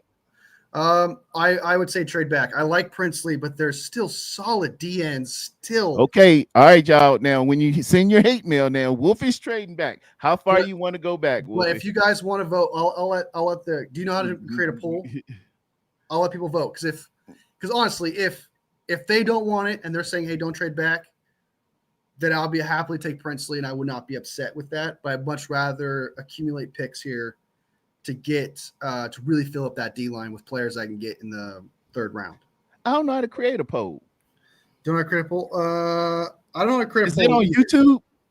Yeah, I think since you're in control of it, you create the poll. I think you go on YouTube, you go to settings, and it should show you that. But I just think that trading back here, there's just a sweet spot in that 57 range, 58 range, somewhere around there. Get yourself a late third rounder as well. You could nab yourself another starter for this defensive line.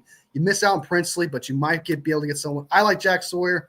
Khalil Young, who's a Buckeyes fan, doesn't like Jack Sawyer, but I think he's clutch. I think he's got it. But you can get someone potentially like Kyle Kennard there, who I love a lot. Jared Ivey, who I probably like. I almost like Jared Ivey more than Princely, just because fit wise. He's Landon Jackson to me, but with finesse. That's kind of how I look at Jared Ivey. So, all right. Do you see the vote? Poll? No, there's no poll option. I never figured it out myself. So, I guess I got pop-up chat, timestamps, reaction, timestamps, moderation activity, participants, community moderation. I would like to take the class. I can't take the class. I just need you to drop it in the chat, ladies and gentlemen. Drop it in the chat. Drop it in the chat who you should go with here. We want to hear from you. D Tackle says Ty Austin. I'm clicking on it on YouTube. Let me go here. Ty Austin says agreed. He's agreeing with Ellison. Defensive end works also. I just grab a D-line guy. That's what he says. I like that. Norman Lott, Collie, that's my dude right there. Collie Young is like E.F. Hutton. I listen to Collie Young. He's a D tackle. Let's go ahead and trade back to like pick 57-ish range and see if you can get some. Like there's four teams right now that want to trade that we could trade with. Go to the trade where it says 4 right there. So you got Indianapolis Colts. That's just 2 spots. They wouldn't give us a 3rd round pick. I want to make it a little bit. All right. Wolfie wants to trade back, everyone. Not Tarrerdome. Wolfie's trading back. Carolina Panthers at 57. You want to trade with them? Do that and get. They wouldn't give us the 74th pick, would they? I don't think they would. Okay. Try it.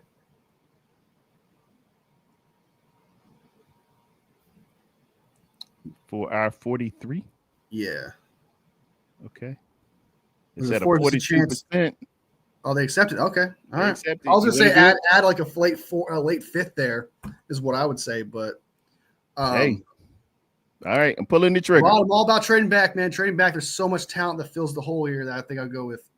Demetrius Knight is still on the board, dude. I freaking love that. We have traded, and we could have had we could have had. Who's that? 43. Could have had the corner. Could have had Landon Jackson, Azariah, Shoal. They took Jaden Higgins. He's a good wide receiver. Donovan Jackson, Maxwell Harrison, Carson Schwissinger, Princely Uman-Mielen, who will be facing with the Seattle Sea Chickens, as well as Jack Sawyer, Darian, Elijah Arroyo, my man from the U, first tight end off the board, maybe, and JT Tuimoloau. I personally, I just don't like the fact that Princely went to Seattle. I bet that's probably about the only thing I didn't like about that fall.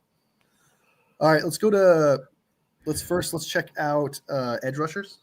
There's D linemen, there's D tackles in the 4th and late 3rd that are great. Jared Ivey's available, Kenneth Kennard, Elijah Roberts. I think I'll let you pick. I'll let you decide between the 2 here, Jared Ivey or Kyle Kennard. I'll let you pick one of those 2 there, because I like Kyle Kennard. I like his potential, and I like Jared Ivey. I love him a lot too. So either one of those guys, I'm perfectly happy with the 49ers drafting here at 57. Got a big old 90 up there. He's 31 hurries, good productivity. How big is he? 6'6", 285. Plays inside and 23 outside. years old, and he is from Ole Miss. We're going with Jared Ivey at edge. Jared Ivey. Do it. Now we're back up at 74. Looking for some interior, maybe what round is this? 3rd. We're in the third round, 10th pick. Thanks, Ty. I think Jared Ivey's a good pick at 57. I think it's a great pick right there.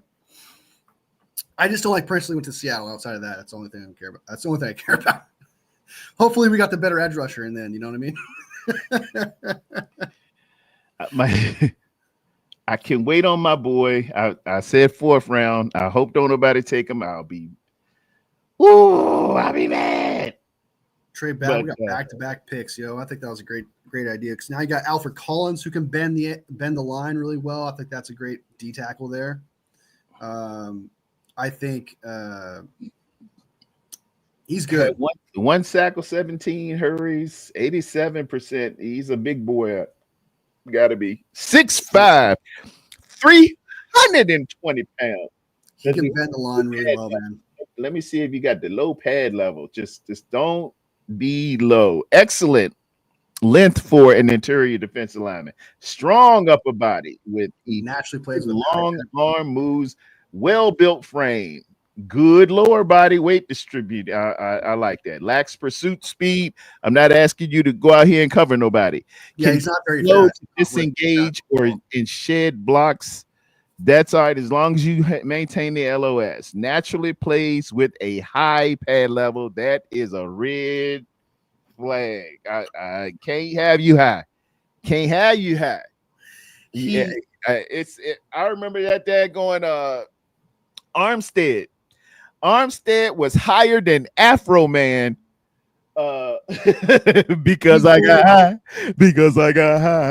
Armstead is that thing where he starts doing like a weird. I can't have a high pad level. I can't have it. But he's He is very slow off the ball. Like he's not very fast or anything like that, but he can bend the line. Even if it's high ped level, he's going to take up two two offensive linemen. So I think that personally, he's a really good player here at 74. I understand you're a little hesitant with naturally plays a high pad level, but you also saw that he plays low, right? Isn't that what you read too there? But it's a strong upper body with a good lower body weight. He has good lower body weight distribution. I'm not asking him to I'm not asking him to get the sacks. I'm asking him to add pressure, hit the line, take up 2 D tackles while someone like Joshua Farmer or someone who plays inside and outside to fill in that one tackle that he has to play against. So, for example, if we got Jared Ivey, he can play inside or outside. He can play inside next to Alfred Collins while Collins take up 2 D linemen.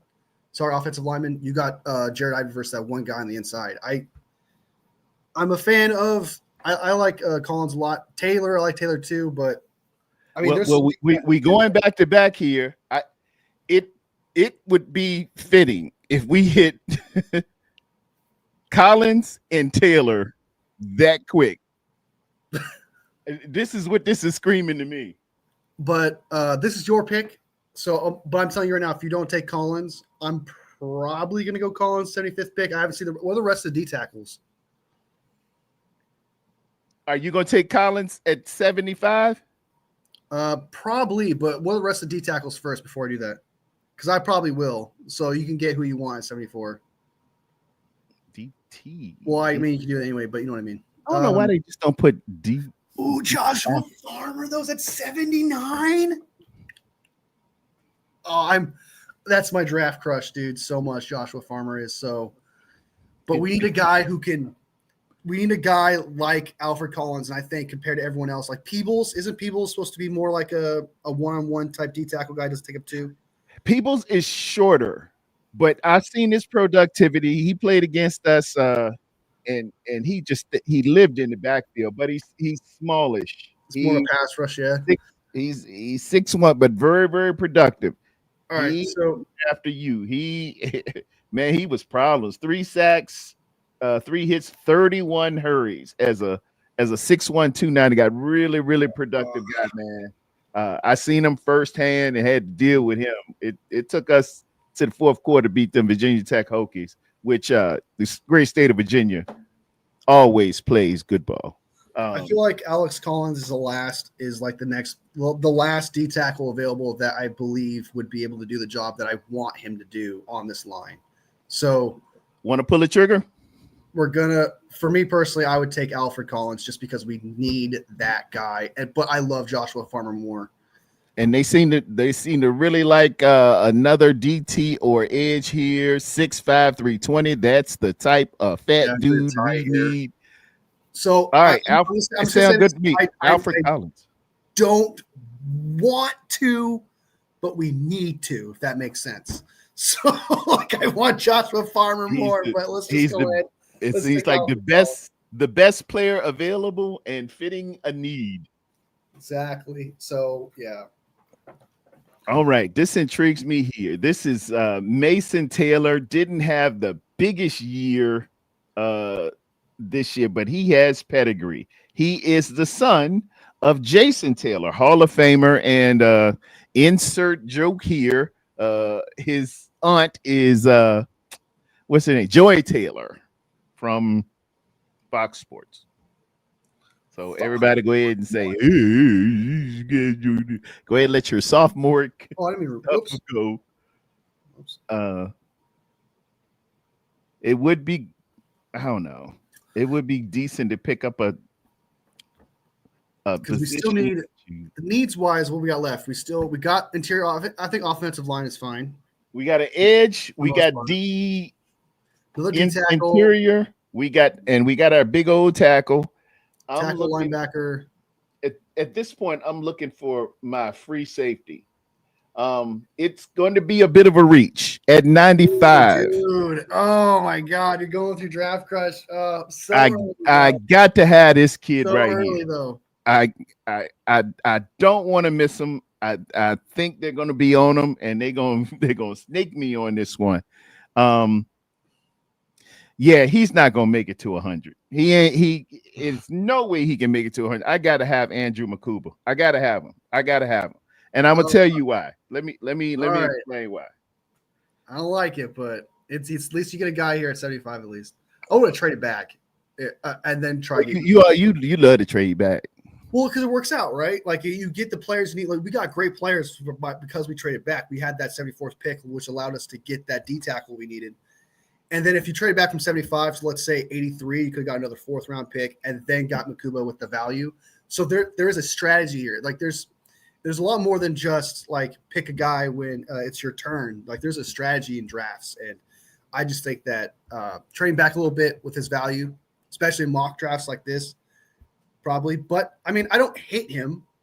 Like I don't hate him at all. Like I'm a big fan of Makuba. I love Makuba, but I feel like in mock drafts, when it comes to scheme wise, probably could have got like an extra 4th or 5th in there somewhere.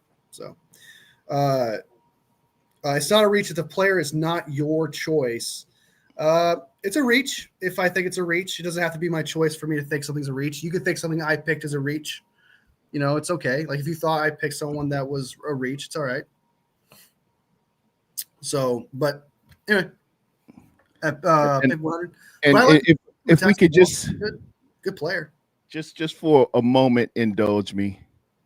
And this is why I got to have Andrew Makuba. The 49ers for too long have been lacking a true free safety. Andrew Makuba played in the ACC at first and was the ACC Rookie of the Year at a slot corner. He has the ability to play make.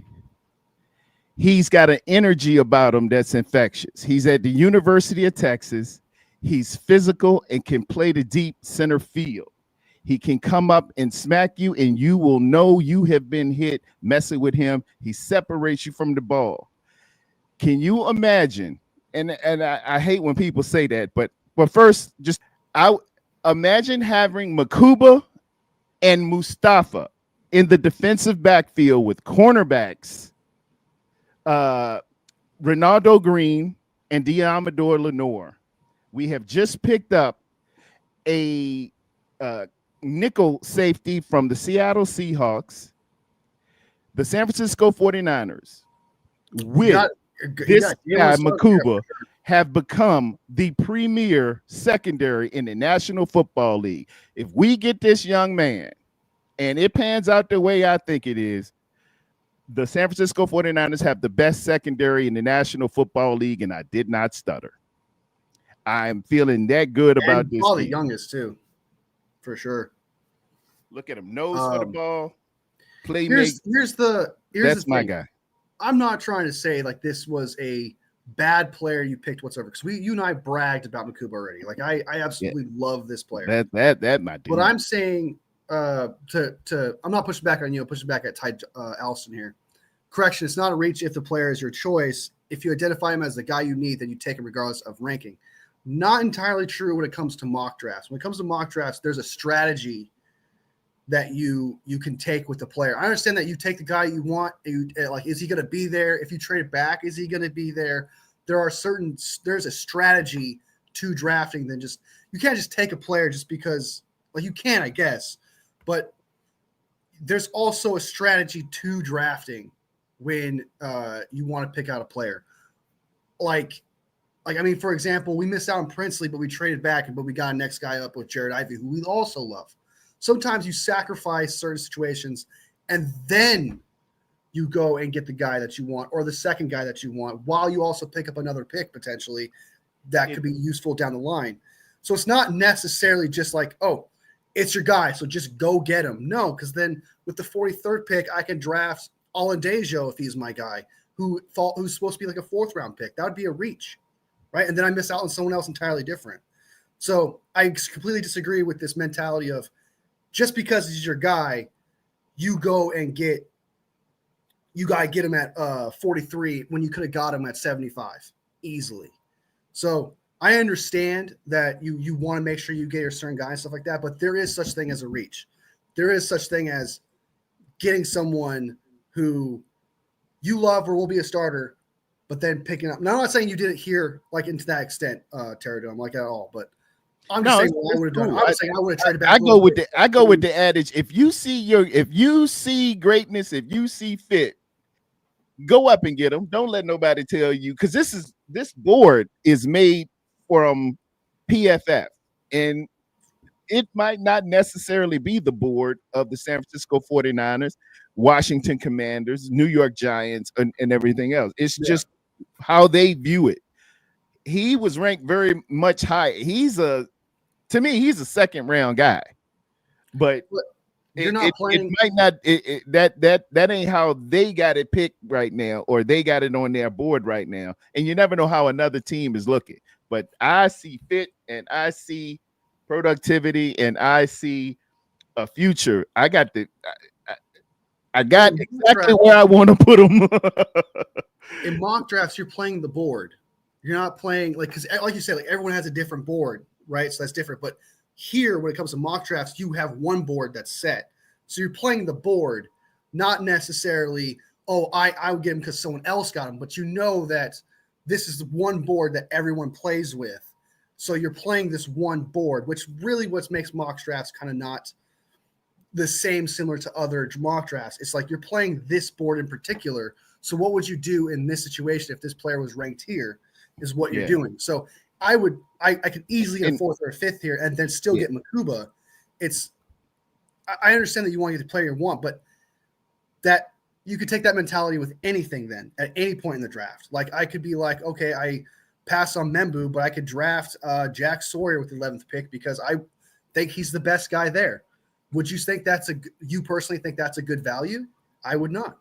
So are you playing the board? There's and I obviously I'm the minority here where people disagree with me, but if we're playing the board to this one board here, there is such thing as a reach where you could trade back and get a little bit more, but still, because there's been times where I want to draft a guy, but he gets drafted like 10 picks ahead when he should have been. That happens. But that's the risk. And I tried to play the board before and trade back.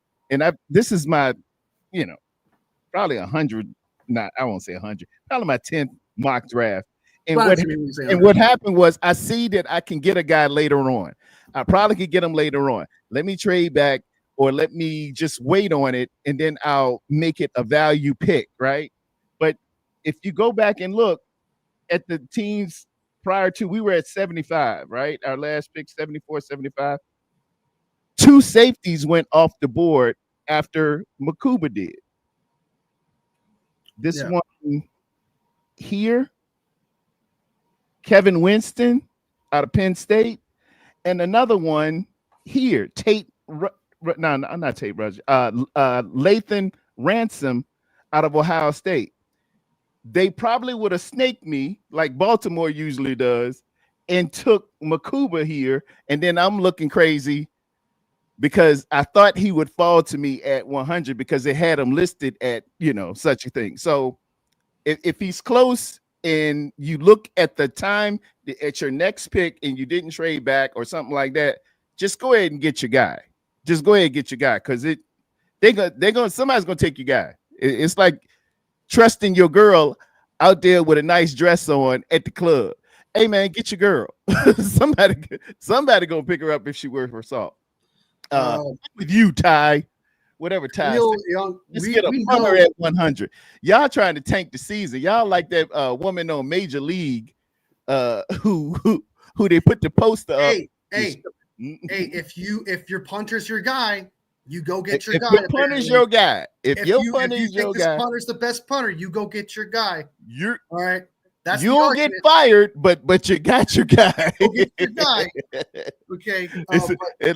It's like the 49ers a few draft choices again, a few drafts before. Hey, their guy was Trey Lance. Go get your guy, move up and get your guy. Now, if it don't work, it's on you. Khalil Young, no, I'm not acting like these mock drafts is what's going to happen in real life. No one says that. But I'm saying this is the board you're playing with. So, we all know that. Everyone knows, these mock drafts are not what's going to happen in real life because we don't know everyone's board. But what makes these mock drafts interesting is what would you do in this situation if this was the board?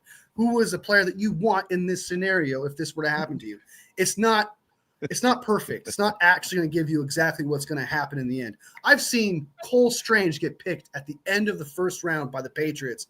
I just Grade. I just read what Ty said. He called our new long snapper Archie Bunker.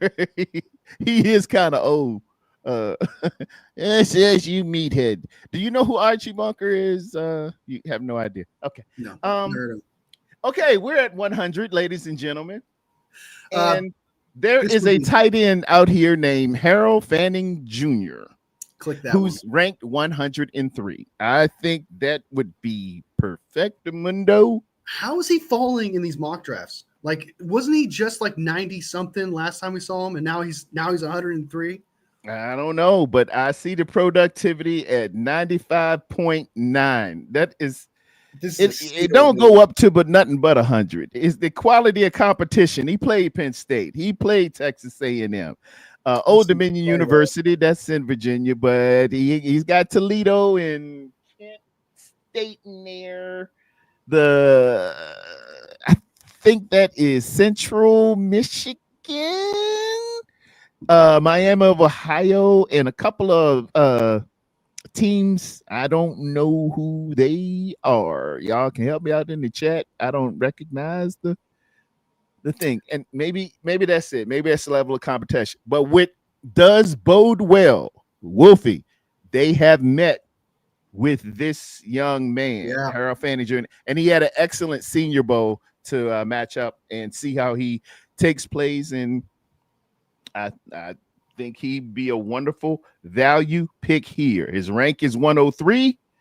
We're at the 100th. It is a bit of a reach. Maybe we can wait until 113 and hope nobody touches him, but he is right there. Nope, you go if he's high on your board, you go get your guy. So I'm going to go ahead and take Fanning Jr. Get your guy, who I have as someone you need to get in the second round. Like that's just crazy to me. But I disagree with Khalil Young here, and him and I feel like him and I disagree a lot, but we'll have to agree to disagree. Antonio Gates went to Kent State. So did James Harrison, Ellison. I know that Ellison, there's always exceptions, but I am in the mind of you want the players who played the biggest time college football against the stiffest competition. They are gonna be. It's been players from HBCUs that are the greatest that ever did it. Walter Payton, Jerry Rice, Hugh Terror. Now I'm just joking about the Hugh Terror thing, but I know small schools, but they look at and they really value players from the Power Five. They just do. And plus with NIL, you could move around, and if you were really that good, people would have been paying you. People would have been saying, come back to school. There was the center I wanted. His name was Parker Brailsford at the University of Alabama.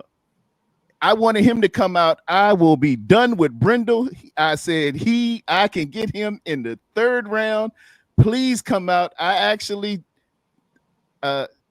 paused in advance. I slid into his DMs and said, Parker, please come to San Francisco. And he said, nope, that NIL money is too good. I'm staying in school. I don't blame them. They're making some good money. They're making some cake. This is AAA now. Yeah, for sure. Trent Richardson went to a big. Ellison is always it's bus everywhere. Yeah, Tony Mandarich. Yeah, but I'm just saying predominantly these guys come from bigger schools. I'm not gonna argue the exception. What you like on this one at 113? This is a value pick here. Let's really mix it up. Where do you want to go? Because right now, let's look at this board. If you tell me draft night, we get this would be day 3 by now. If you tell me I got Armand Membo, Jared Ivey, Alfred Austin, Andrew Makuba, and Harold Fanning Jr. Man, yeah, You done did good for yourself, son. You done did good for yourself. You're showing up at the class reunion with your new S-Class Mercedes Benz. I'm telling you. That's an excellent draft, man. That is a damn excellent draft. And I plus feel like it fell like I think it's going to fall on draft day actually.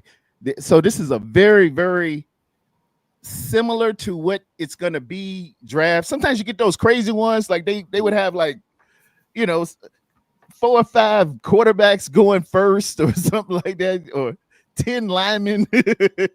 yeah. But this looks real legit. It feels legit. And if it falls just like this is we can make some money. We can make some money. We're at 113, ladies and gentlemen. Who would y'all get at 113? Let's look at best players available. Running down the list, the Baron Sorrow girls. I can't go no more. Barry Sober, he was a great comedian. That is way before y'all time. Jalen Rivers, you got JJ Pegues, another inside defensive lineman. You turn me on to him, man. He's a big one too. 6'2", 325 pounds, holding down the middle. Quick jabs, elite quickness, and change of directions. Won both on the interior and the edge for Ole Miss. Ole Miss will have 5 or 6. It's going to be Ole Miss night in this draft. Yeah, trust me, Ole Miss got some ball play in the U.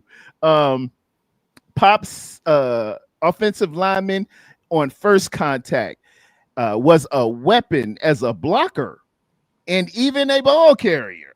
A career as a fullback. He's good. We can get this dude and solve our interior problem and get juice out here. Boom. This if you got Pegas and you got Alex Collins in that inside there, board, like I think that, and then you got Jared Ivey. I think this is insanely good draft that we actually this like you got Makuba, who's your day one starter free safety with Mustafa. Then you got the only thing we're missing right now is a linebacker and a corner. But if you solidify that DN situation, the D line situation with these players, it makes all the corners we get from here on out better. It makes that linebacker better. Like I think Pegas is the pick here, personally. If you ask me, I think he's. If this is your pick, obviously not me. So I know you like mention a lot too. I want to look at linebackers. I take Pegas in a heartbeat. Let me see what linebackers look like too. Just you got Barry Carter, Jack Kaiser. I think that's Kaiser. Kobe King, Cody Simon, Cody. Is there anybody named Cody? We're living in a simulation, man.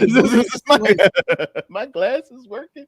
I thought I'm reading the same name again. You got Danny Stutman, Jay Higgins, Teddy Buchanan. I like Teddy Buchanan, but he's a lot later. Now Teddy would be a reach. I like Teddy, and if we went up and got him right now, he's ranked on this board at 221. For me to go at 113 to get Teddy right now would be crazy.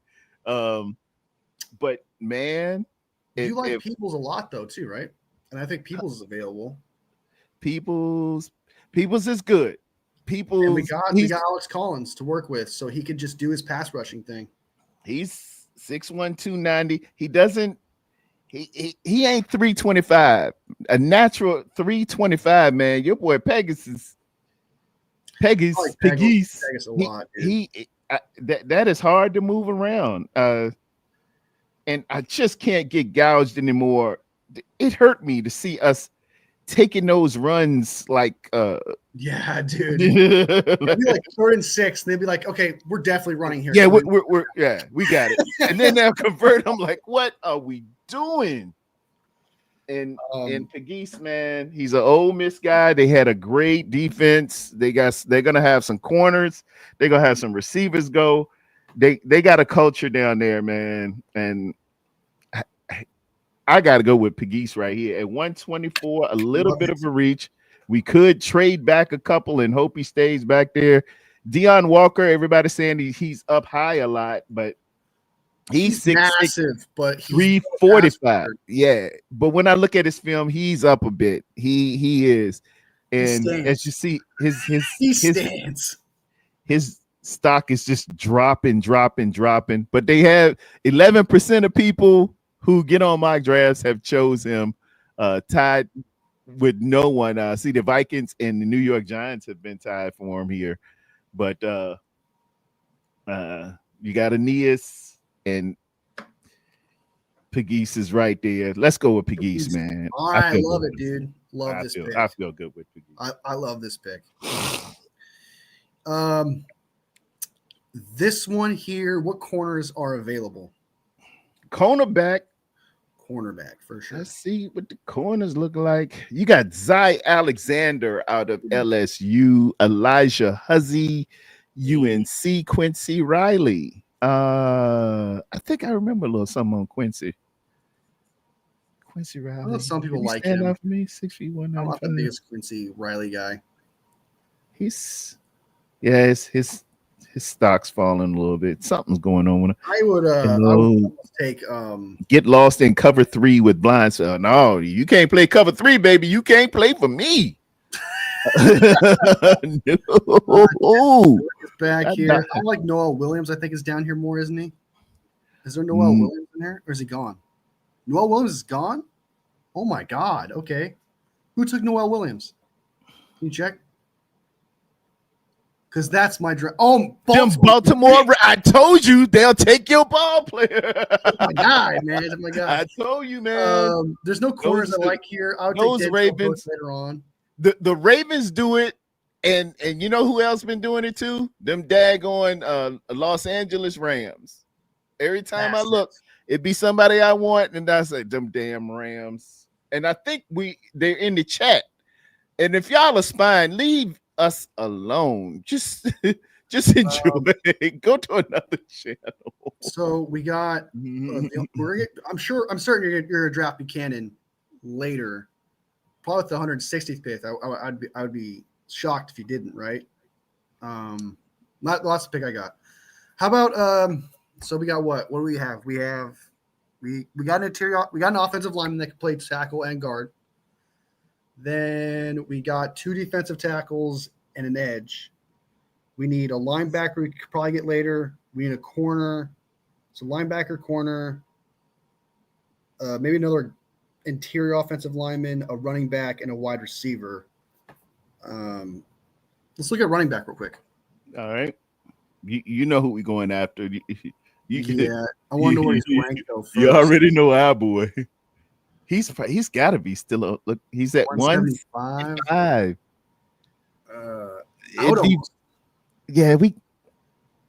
We should be able to get him at 160.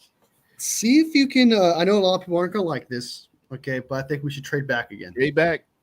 All right. What's the trade offer? I got one person offering. The Browns. Cleveland Browns. And they would give me one. They would. I like that. Yeah, give me 179.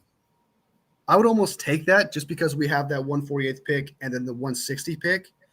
And with the 179 and the 192, allow us to get Buchanan and potentially another interior offensive lineman or wherever we want to get there. But there's just nobody here at this particular spot that I want to reach for and make sure we get. People aren't going to like this, but I'm totally fine with trading back and taking those 2 picks from the Browns. All right. It's 100%. If you want to take the 200 pick, go for it too. I mean, I tried. It went to 0%. Really? They said we're not stupid. we're only desperate. We're not stupid. I'll do that trade. Okay. All right. And then this, you can go ahead and take this pick here since this one, if you want, or I can do it. It's up to you. Go ahead. You take it. Take it. Okay. The running back. Where was he ranked again? I keep forgetting about him. Like 175. Yeah, 175. I think he'd be there at 160, but that's if you draft him. But what's the wide receivers then next? Williams. We cannot Man, draft one named Kyle Williams. This dude, he looks good. He does look good. No, we can't. Wayne Breezy, man, he got it yesterday, and he is just convinced. He said, "Y'all stop looking." Jason Aponte as well. He said, "Man, y'all stop looking at that name." He said, "This guy can play." I'm like, if this kid goes up, dude, if I see Kyle Williams for 49er fans, y'all understand. Cal who? Yes, sir. Ty's getting it. All y'all 49ers fans, you remember back to the Harbaugh days, the name Kyle Williams just is like fingers on a chalkboard. You know what it was? It's just don't give him number 10. That's it. Just don't give him the number 10. And Mac Jones has got that. Hey, Wolfie, how about this? A number 10 backup quarterback from the New England Patriots is coming to the San Francisco 49ers. Just saying. No we ever heard this before? That's kind of Nick Nash. Honestly, I like Ellison. I like Nick Nash a lot. Yeah, we like Nick Nash. We like Nick Nash. But where's Kyle Williams at? He's at 160. He's at 161. And Nick Nash at 160. I like Nick Nash more than that name. And Kyle may be able to play, man. He might be great. That's the Cougars of Washington State. That's where who was the guy that busted out? He came out with Peyton Manning. I'm forgetting his name. Ryan Leaf. Ryan Leaf. But I like Nick Nash. What's D tackles real quick before we need that depth of D tackle just in case. If not, we're probably gonna take Nick Nash here just because I'm a big I got Simeon Barrow Jr. He's pretty decent. Junior Tafuno, that just sounds good. Junior Tafuno, I'm interested just looking at his productivity. He ain't got no sacks, no hits, 13 hurries. Yeah, he better be 400 pounds. 308. Now, 400 pounds. He better be Piavea, man. He better just be. He better just be. Can't nobody move me though. What's Simeon Burrow's size, real quick? Because I know some people like him out of Miami. Size. Okay. 6'3", 290. Good ball player, man. Simeon get it done. He's a solid dude. Solid dude. Pretty much. Yeah, he's probably our best lineman this year. Yeah. So I don't want to miss out on that running back. I'm absolutely in love with that Montague, Kyle Montague. But I am too.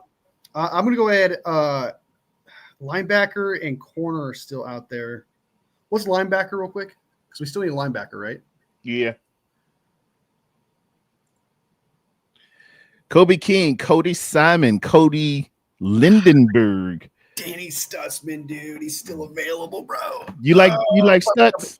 Oh, that's right. We got Buchanan. We're going to take Buchanan later, which I'll be happy with, too. I keep forgetting about Buchanan. Stutz is out here, 76 tackles. I like him in the 100 range, but what's his size? 6'4", 241. He probably look like Jack Lambert out that thing. He's a Dre Greenlaw type. He's really good, dude. I like him a lot. I think he's a great pick.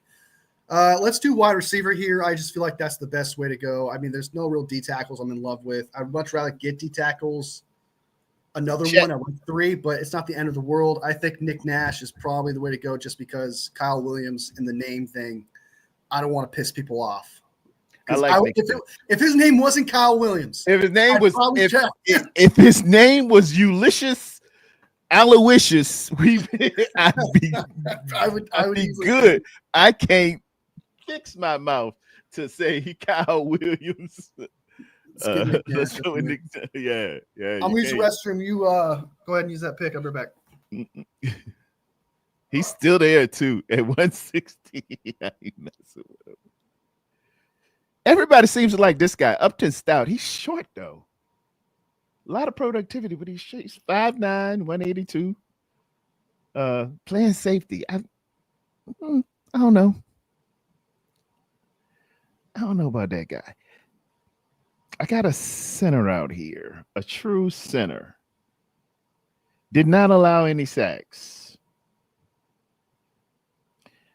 Seth McLaughlin, 6'4", 305. Played 1,800 snaps as Alabama before transferring to Ohio State. Winner of the Remington Award, the nation's best center. What Uh-oh. happened with Kyle Williams, Jake? What happened with Kyle Williams? Oh, my Jake. God, Jake's asking. Jake. He's a Bengals fan, so he doesn't know. Oh, okay, Jake. Hey, man. Can you show the clip? Can you Jake, look up the clip? it was I this is worth pulling it up for Jake, man. Of Kyle Williams Jake, and what he did. Jake, this thing is hard for folks to see, man.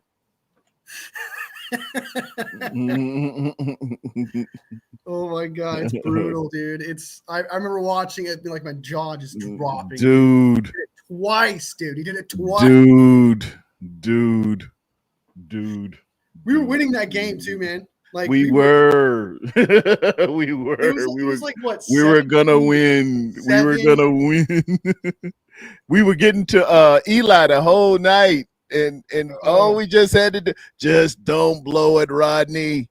And oh man, where's it? Was it like 17-7? I guess we'll find out here, but it was like 17-7, and they got those two short fields. And one is overtime, and so they really got 14 points off of just bullshit. This is Jake. It was 17-17. 9 minutes left in OT. Fumbles the ball. And he fumbled the ball. And this was his second one that game too, man.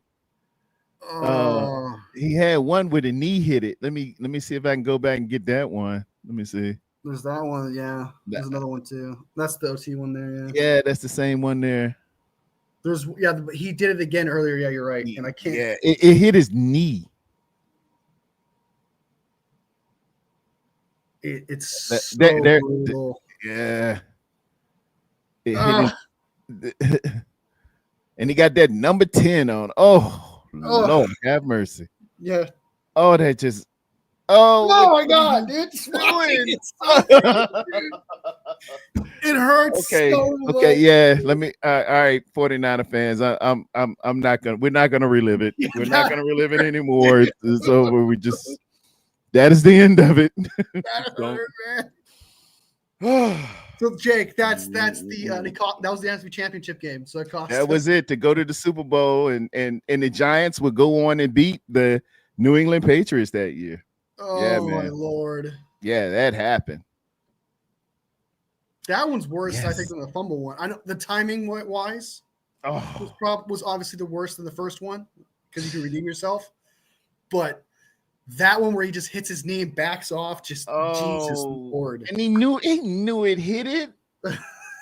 And he tried to. That's when you try to double fake and act like, oh no, it didn't hit it. Then they go back on the replay and you see it bump it. And you're like, goes completely the other way, dude. It's like, no, man, no. Yeah, that's why we can't draft anyone named. And then Kyle Williams. Do not get Kyle Williams. Hey, I was entertaining this. Check out. There's a good tight end that's left. Damn. Seth McFarlane. Or McLaughlin. Yeah. Why did I say Seth McFarlane? Because I'm used to Seth and who's named McFarlane on Saturday Night Live. 6'4", 305. He's listed as a guard, but he plays center. Played 1,800 snaps for the University of Alabama before transferring to Ohio State University and winning the Remington Award as the nation's best center. All right. I had him in a mock draft as well. I'm all for it. I mean, I'm not going to complain. He gets stuff a center.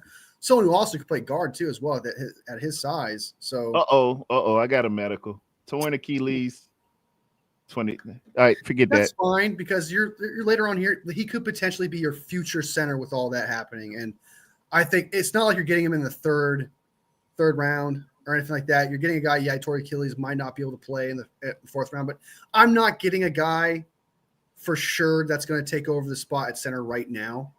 But Brendel, I mean, he could. it shows to me that he could potentially take that role from Brendel or whoever could be that center and actually be our center of the future. I'm all for it, man. I'm all for it. I know you got that torn Achilles. I no medicals. No. Well, like it's depth. It's not necessarily like you're asking him to be the starter right now, right? Kane, we're no longer doing that. It has never worked out. The last time you got an injured guy or a guy with an injury history that flourished was the incredible first ballot Frank Gore. Yeah. We keep trying to do it. It doesn't work. Let's leave it alone. The odds are totally against us. I'd rather take Kyle Williams. No, I ain't going. I can't do it. So 160. Who do you got, man? There's a few tight ends here, but like I think we already got one. I don't think we really need a fourth. Yeah, we got the tight end. We wanted safety. Let's look. You can't ever have enough. Can't ever have enough cornerbacks. Denzel Burke would be solid. It's a little. Yeah, Ohio State guy. I always get a cornerback from the Ohio State University. These guys do something different. They, I think his name is Coons up there. Just does a wonderful job. His draft, his stock plummeted. What happened to him?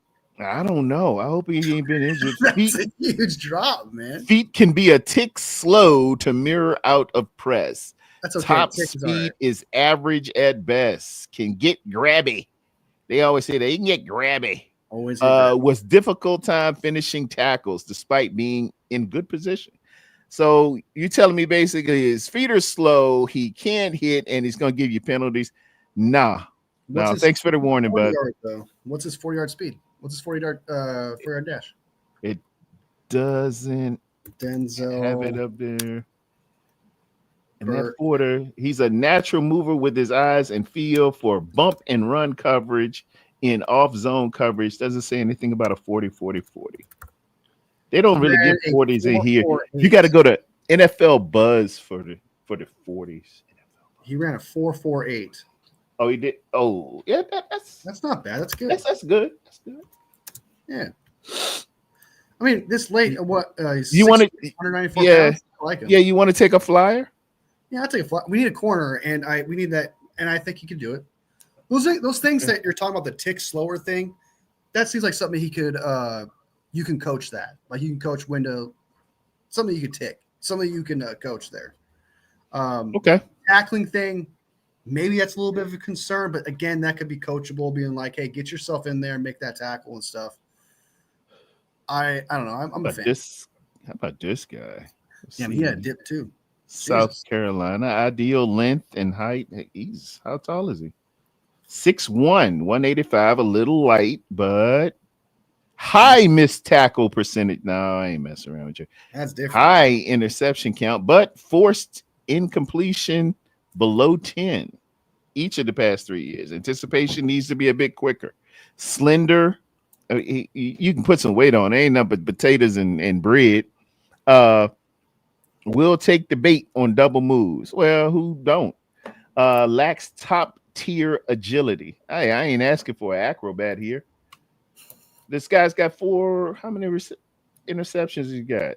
The guy's got an interception for a touchdown. 3 interceptions. 2 the year before. 2 the year before. He's gotten better with his passer rate, allowing passer rating. Yeah, that 90 is flashing for me. I think Donnell Fortune. O'Donnell. That's what they say. His mama said O'Donnell. But Fortune is dope, man. Fortune's got to make the team. His name's Fortune. I want to see a lot of these players, man. I need to see the tape. Because the Tarrerdome said we are getting to Eli. We were, man. I think we sacked Eli 6 times. Yeah, we're doing our job, man.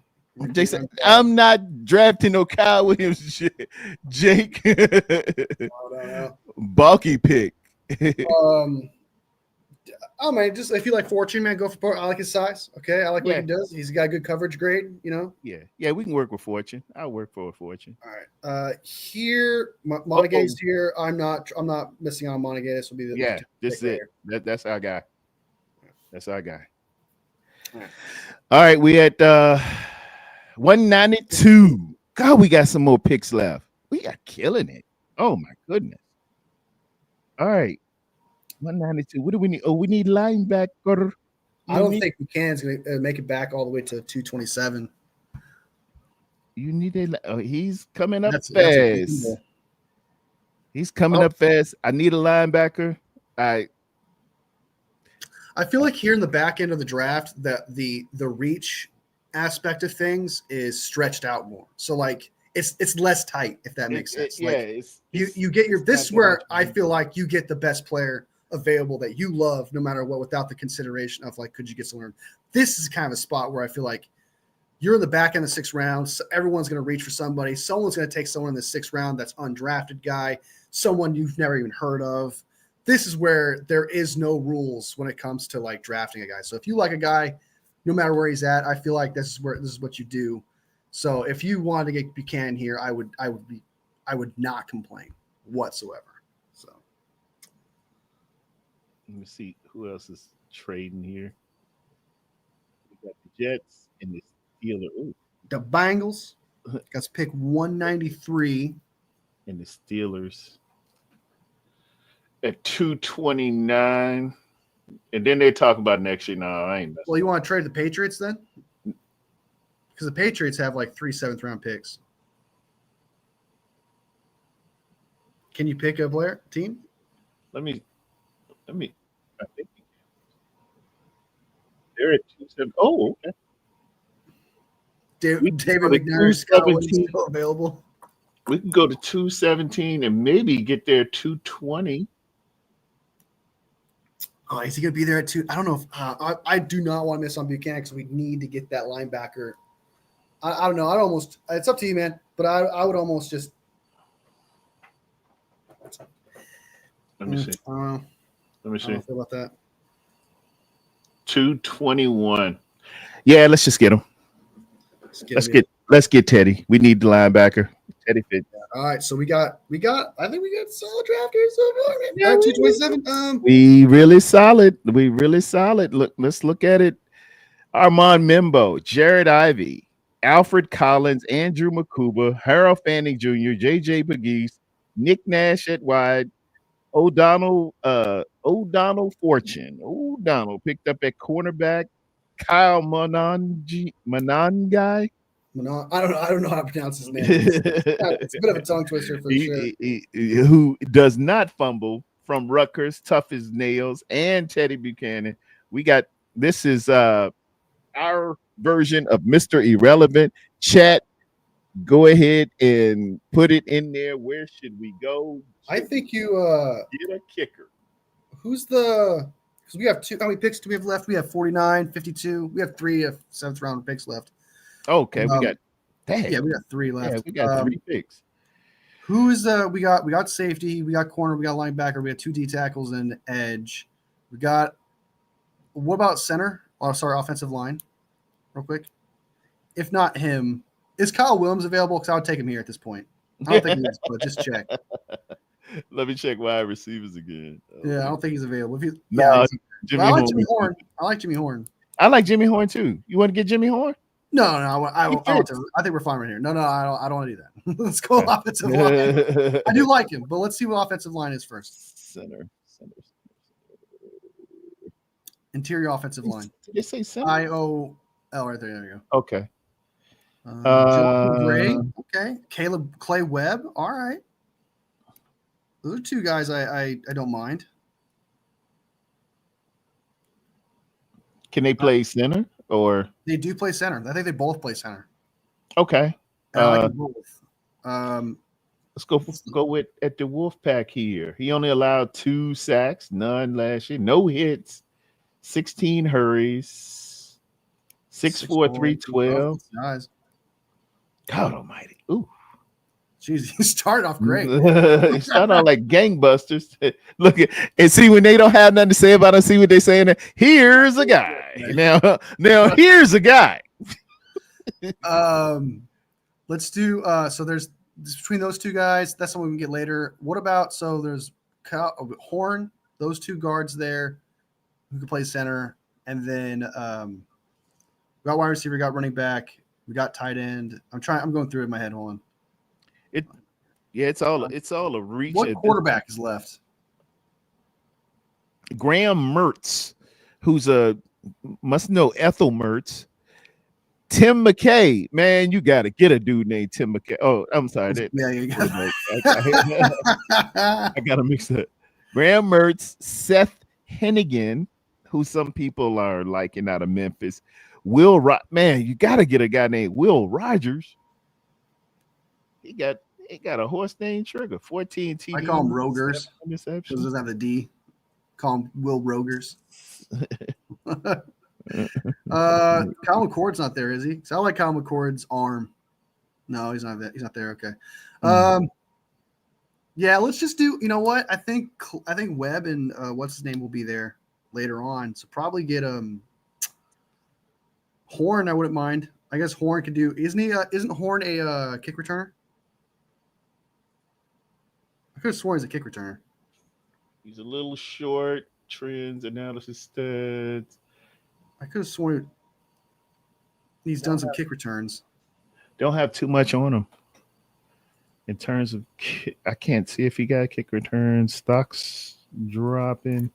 He was with the Colorado Buffalo. All I remember with Colorado, man, that's a huge shadow casted by Travis Hunter. All right, so in kick return, he has 37 receptions for 441 yards, 1 touchdown, along with 210 kick return yards and 72 punt return yards. Hey, so he's got sound like a special teamer to me. Let's take it. Is this good? Yeah, he's got a touchdown and stuff like that. Yeah, I would take him right now just as a special teamer. Yeah. Kyle Williams is not available, man. It's not available. Teddy, we got a returner of the future. Let's go, baby. Kyle Williams available. Ain't nobody mess with Kyle Williams, man. I can't do it. The only 2 players I like were those 2 guards I pointed out earlier. But outside of that, that's who I get. Or a kicker, Andrew Bagalis, whatever his name is. Hey, yeah, I forgot we can get a kicker. We probably get him at 252. Does it really matter? It's 249 or 252. I'm taking a guard with that last pick. I'm throwing it out there right now. You taking a guard? I'm taking a guard. Okay. Kicker, I'm gonna work out from the USFL or XFL and try to find someone there. I know the 49ers worked out Andrew Bagalis, whatever his name is. He's from the U too. Got to have U picks and Ole Miss guys. And here you want a guard. Yeah, let's get that. Let's see if one of those guards are available. If not, then I'd be really bummed out. That'd be crazy if both of them are gone. Both of them are gone. Are you serious, dude? How about Cooper Mays? He's the center. He allowed 1 sack. University of Tennessee, 6'4", 310. I'll take a fly. Experience. He's got a lot of experience. He did play a lot of snaps too. That's a lot of snaps too. Look at that. Yeah, man, that's a lot. And all of them at this is a pure center. Let's do it. Why not? Yeah, that's it. Yeah, that's it. That's it. Got the production and size. Why not? Hey, grading the draft, ladies and gentlemen, as we speak. This isn't an A. It's total bullshit. This is not an A. It's a B plus. They're grading on the curve. Nobody likes Teddy Jam. Teddy was a great pick, man. I don't understand that. Man. Like you got your best available there, man. So and Nick Nash, we got him. Well, their favorite pick was us drafting Jared Ivey. So and they were not feeling Makuba, but hey, y'all gonna have to get over that. That like my man. That happened, like obviously, because I'm talking about like I feel like a lot of people were kind of defensive because they feel like I was critiquing you and saying like I didn't mean it like that. It's just that I just think that it was me trading back and still getting a guy like that. But if you ended up getting him at 75, I'm not going to be sit there on the couch at draft day and be like, oh my God, how dare you not draft? Oh my God, we got Angel McComas 75. I'm not gonna. It's not. I didn't want. Like I hope it didn't come across like that, where it's like, how dare you draft him at 75? I was thinking strategy and thinking like, what can you do with the board that's presented to you? But if you got Makuba at 75, someone who's going to start for you day one at free safety, which is going to help unleash Mustafa and Jair Brown. Oh yeah. Like what's going on there? Like you'll do just fine. I would love that pick, especially considering we got Jared Ivey, Collins, and we got the tackle, 2 of the 3 top needs there. You can't beat it. And I'm putting this in there. Here's our mock draft for. By the way, Fennon at 103 is insane to me. Like I don't think that's going to happen at all. Like he's going to get taken in the second round. I'd be shocked if he doesn't. I would be too, so that's why I had to take him, man. If we get that, we are balling. I actually love this draft, how he pulled it off. I really do. I think we got everyone we loved. The only question marks I feel like is just that corner. I don't know anything about that corner at all. Yeah. So I probably have to check him out, do some film on him. Yeah. I'll try to pull him up. Man. But that's a damn good draft. Yeah, I think the 49ers fan base would be ecstatic. I think a lot of people are upset that Scatabo is not drafted to the 49ers enough. I have noticed a lot of people complain about that, but it's just not in the cards, man, based on where he goes and what we need. I just don't think I like Scatabo. I do like him a lot, but there's other running backs out there, and things of that nature. So it's a great draft, dude. Yeah, man. I enjoyed it. We get ready to follow it on up here and end it on up. Let me stop the share. Holla at some of my people in it. I got Tommy Huxley playing on guitar, ladies and gentlemen. He plays so beautiful, don't you agree? David Corona in the building. What's up, man? Who we got? And Jake from State Farm kept telling me to get Kyle wins. Hey, leave that alone, man. And then I done showed you the film too, Jake. So you done shared in our misery. You're supposed to have some compassion. You say, oh yeah, go ahead, get him. Yeah, he wants us to get someone like Al Williams. He wants to get someone like Shamir Stewart at 11 just as a troll, something to laugh about. Scatterbow can go somewhere else. I prefer Jordan James. Really? That's actually you don't like Scatterbow thick. If you can get him later, it's all good. I think he's good. I think he's worthy of like a late 4th rounder and stuff like that. He's a pure. There are certain players in this draft. They're just like pure football players, and Scatterbow is 110% all in at being a football player. Like he's just, you're gonna get the most out of him, the most passion, and the most effort out of someone like that. For sure. If Dave says check out Jordan James, I will do that, man. What school is he from? Jordan James. Sounds like an Oregon player. I'll check him out. So I'd like to pull up the film and check out Jordan James. That's a good name. That's a mixture of Michael Jordan and LeBron James. You couldn't. He is from Oregon.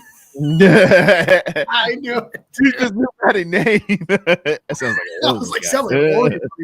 He's Oregon Duck. He's 5'10". He's 5'10", 209 pounds, 1,267 rushing yards, 5.4 yards a carry, 15 rushing TDs. Woo! 26 receptions for 209 yards. Okay. His 40-yard dash, 4.55. It's all right. That's all right. That's all right. Which is, what we need to his 10-yard split. If you can get guys, if they show that 10-yard split, if that's in 1.4 range, under 1.5, 10-yard split. He's quick as a hiccup. What was the threshold that you said? I like him under 1.5. It's 1.62. Nah, he ain't quick pickup. Yeah, he doesn't have very good measurables at all. Like he's got his vert is a 32, his arms are 29, his weight. It's all right. His weight's not fine. It's not bad. 205 is not bad. You can add, like you said, just some bread and some soda, you'll be fine. Oh, yeah. Some broad. His broad's 117 centimeters, I guess. That's what that's. What is that converted? It's that 9 and something. Something like that. Yeah, he doesn't have great measurables at all. So I don't know, man. Those Lakers. That's what we open with, Dave. LeBron James, yes, sir. You know the deal. I'm a Lakers man. LeBron James. LeBron James. He is the man on Lakers. Trying to make us a little move, do a little something. And then he been on Pat McAfee. They're beefing. Him and Stephen A are beefing, Dave. Check out. They the lead story on Twitter. They just going back and forth. I think it'll, one doing it for ratings, the other one doing it for just because he can, and we soak it up. That's what we do. Oh man, what else going on here? Let me get back to my docket. So we went need, best player available, and fit in philosophy of the San Francisco 49ers. I don't know why my need looked like that. It's like need. What's that, man? That looks funny. It didn't look like that when I made it. Let me go back in this thing. Hold on a second. I got to fix my graphic. Should have put a little more color in it. What else I got on this thing? That was my previous draft. This was our previous draft right here, man. The one we did timed, and we got a B+ on that one as well. We took Makuba, CJ West. We took Aeneas Peoples, Bashul Rootin' Tootin', Ja Joyner, and we took Odell Fortune last week as well. Did we? Yeah, and we took Teddy. I guess Teddy that's just James. I guess you could say that maybe drafting O'Donnell is just our fortune. Yeah. Well played, sir. This was my mock draft directly after Debo got traded. That was 24 days ago, and it was discount Jalen Walker. That's kind of funny. Yeah. It's spelled differently. His first name is. I got Billy Bowman. Nice 112. Big fan of him from the safety. That's a good. That's if we miss out. If I can't get Makuba, I would definitely like Billy Bowman. He looks very, very good. But they gave me a D on that one too. I guess it's the value of a safety at round 4, or they even if you took Starks, who's the number 1 safety by PFF standards. If you get them in the 4th or in that round, it looks like a bad pick, but they don't know what you need. I mean, maybe a team is just lacking a safety. And I know I have to consider because have you ever met Darwin Levi, who's a big Baltimore Ravens content creator? No. He wants a safety bad, and he knows his Baltimore. Man, he knows all the NFL. He's really, really good.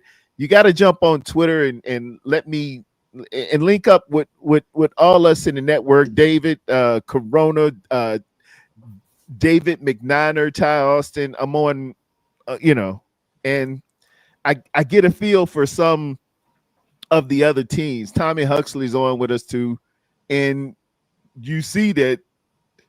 You know where Baltimore wants to go. So if Baltimore is ever before us in the 3rd round, they're snaking us, dude. They're gonna take Makuba because they got us with what's his name? Road Gardner or what was the tackle last year? Rosengard. They jumped up ahead of us. I think we were going for Rosengard. We had took visits to him and everything. And they snaked us a pick before. Watch out for the Ravens. I think he's taking back information. So well, it kind of worked out in our favor because we got Green, who I think is a future. I'm not gonna say all pro, but he's definitely a number 1 corner. Like he's got that. At least it worked out. Is what I'm trying to say. Like, it worked out. We got Ricky P and whatever we have. But don't ever trade up with the Chiefs. The Rams. That worked out because King Samatua, wherever his name was not very good for the Chiefs. Kingsley? Was his name Kingsley Samatua or something like that. Yeah. Not playing very well. That's why they got That's why they got Jalen Moore for $15 million because Cemetery is not working out. Go ahead and take that one, buddy. Well, he was improving, man. I like. Yeah, he's tough. I like. He played a lot better. He was a raw prospect. Like everyone knew that Kingsley was going to need some time. I remember that being like a conversation. Like he wasn't going to be a day one starter kind of type tackle. But yeah, I mean, I love our draft. I think that draft there is probably one of the best drafts I think I've ever been a part of. Like even done myself. I feel like that was one of the best, to be honest with you. I liked it too. I really did. So, I really I put it in the books, man. It has been wonderful, my brother. I'm gonna go get some sleep. I got to go in and work tonight. Are we gonna talk about Scarface? Oh yes. We ain't talking about Scarface. We can't end on a good note. We're gonna go ahead and let. Well, ladies and gentlemen, Wolfie finally watched Scarface. I'm trying to expand his Rolodex in terms of movies and movie classics, cult classics, and things of that. And he had mentioned he had never saw Scarface, so he was sitting down and watching it and hit me up on Instagram as he's watching it. But I'll give it on to Wolfie. Wolfie, what did you think of the movie, the classic Scarface, featuring Al Pacino? I didn't like it. I did not think it was good. I thought it was extremely flawed.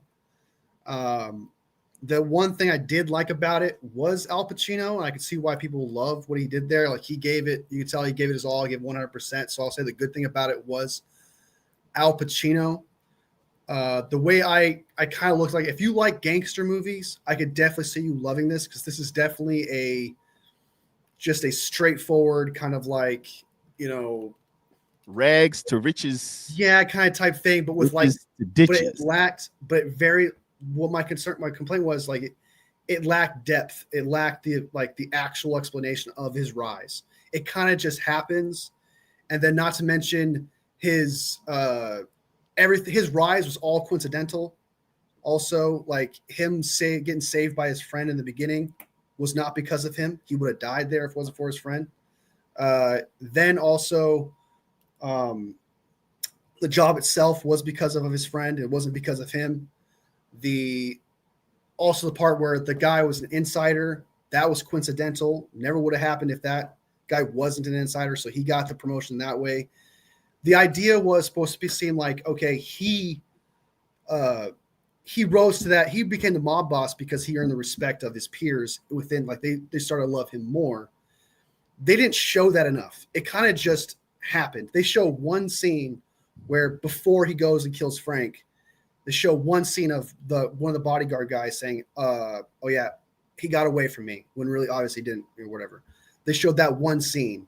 And it's kind of like, well, I need to see him actually see him go amongst the peers and actually earn that respect, earn those, like that trust from the people that are supposed to be behind Frank.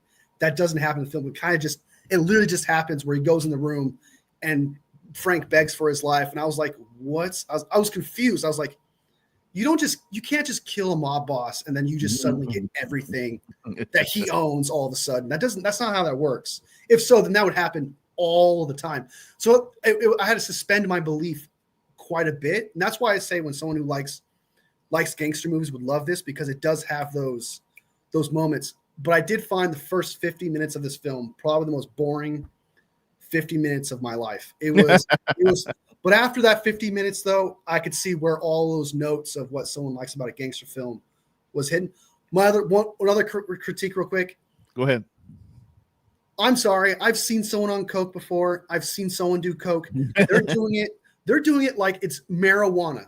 They're just going, and then it's just like having a chill conversation. No, you do coke, man. You are wired. You are on one. You are going at it. They're sitting there chill as fuck, just doing these drugs. It's like, no, that's not how this drug works, dude. I'm telling you right now. So I had to suspend my belief on a lot of things because it just felt like, oh, and he was doing grunt work.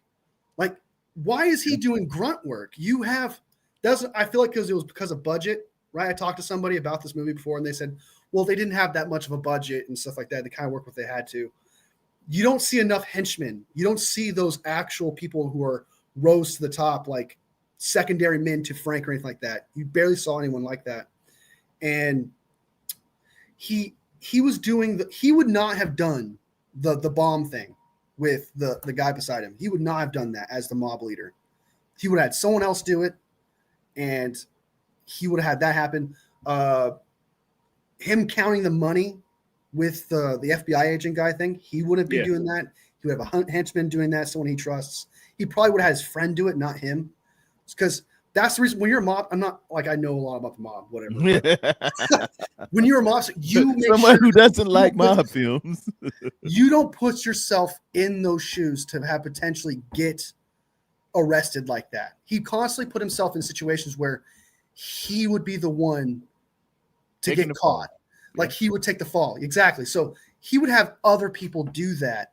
Then also, if he wanted to assassinate Al Pacino, Tony Montana here, he would have done it in a way better, easier fashion. He would have done it the moment that he was in that room where he told him, I made a negotiation on your behalf.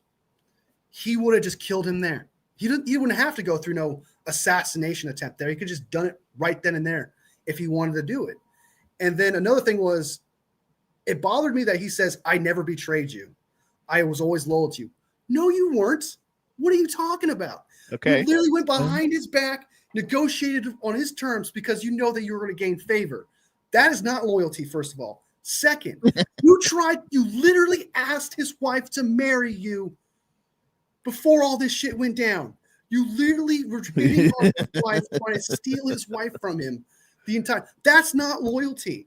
So it drove me nuts where I'm like, geez, oh, and then people worship him. Drives me nuts. He hits women. He puts hands on women. He forces himself upon women. I'm so beyond. I'm so shocked. Like, if you like pure I'm surprised you didn't say then he kills his best friend after he marries his best friend after. That's another one. I thank you for pointing out. That one drove me nuts. I was like, you just killed your best friend just like that.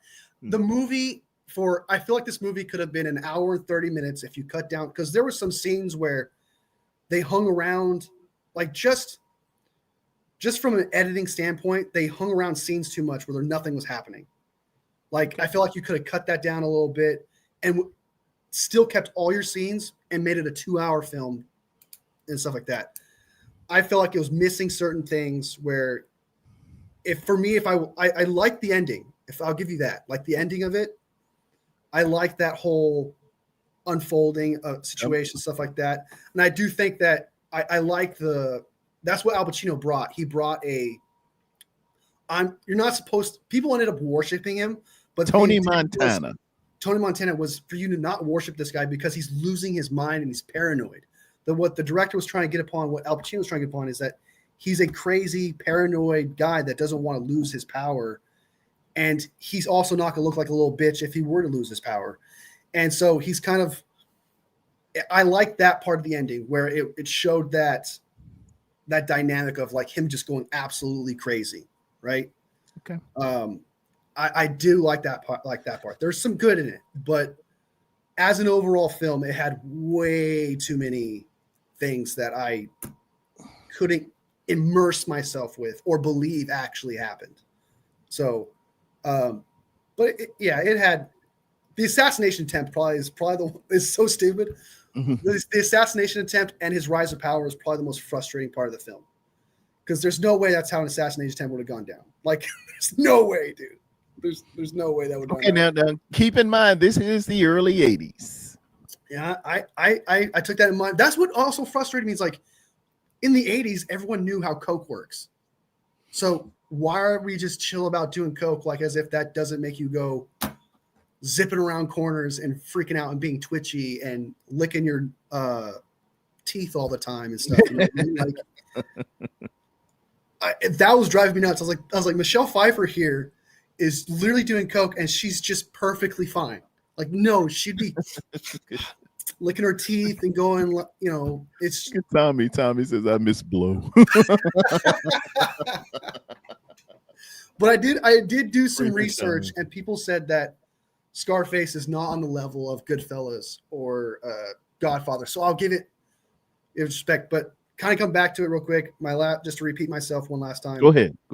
It's a good if someone told me they like gangster films and they've never seen Scarface, I would tell them to watch Scarface because it hits all those points of a gangster film. If you're like me, that's like, I'd be like, it's not gonna be your film. Try something else. That's what I put it. You heard it from Wolfie's Corner, ladies and gentlemen. Wolfie Corner. He gave his dissertation on the movie Scarface. So I'm sure a lot of people, I didn't read the comments. I'm sure a lot of people are upset. Wolfie.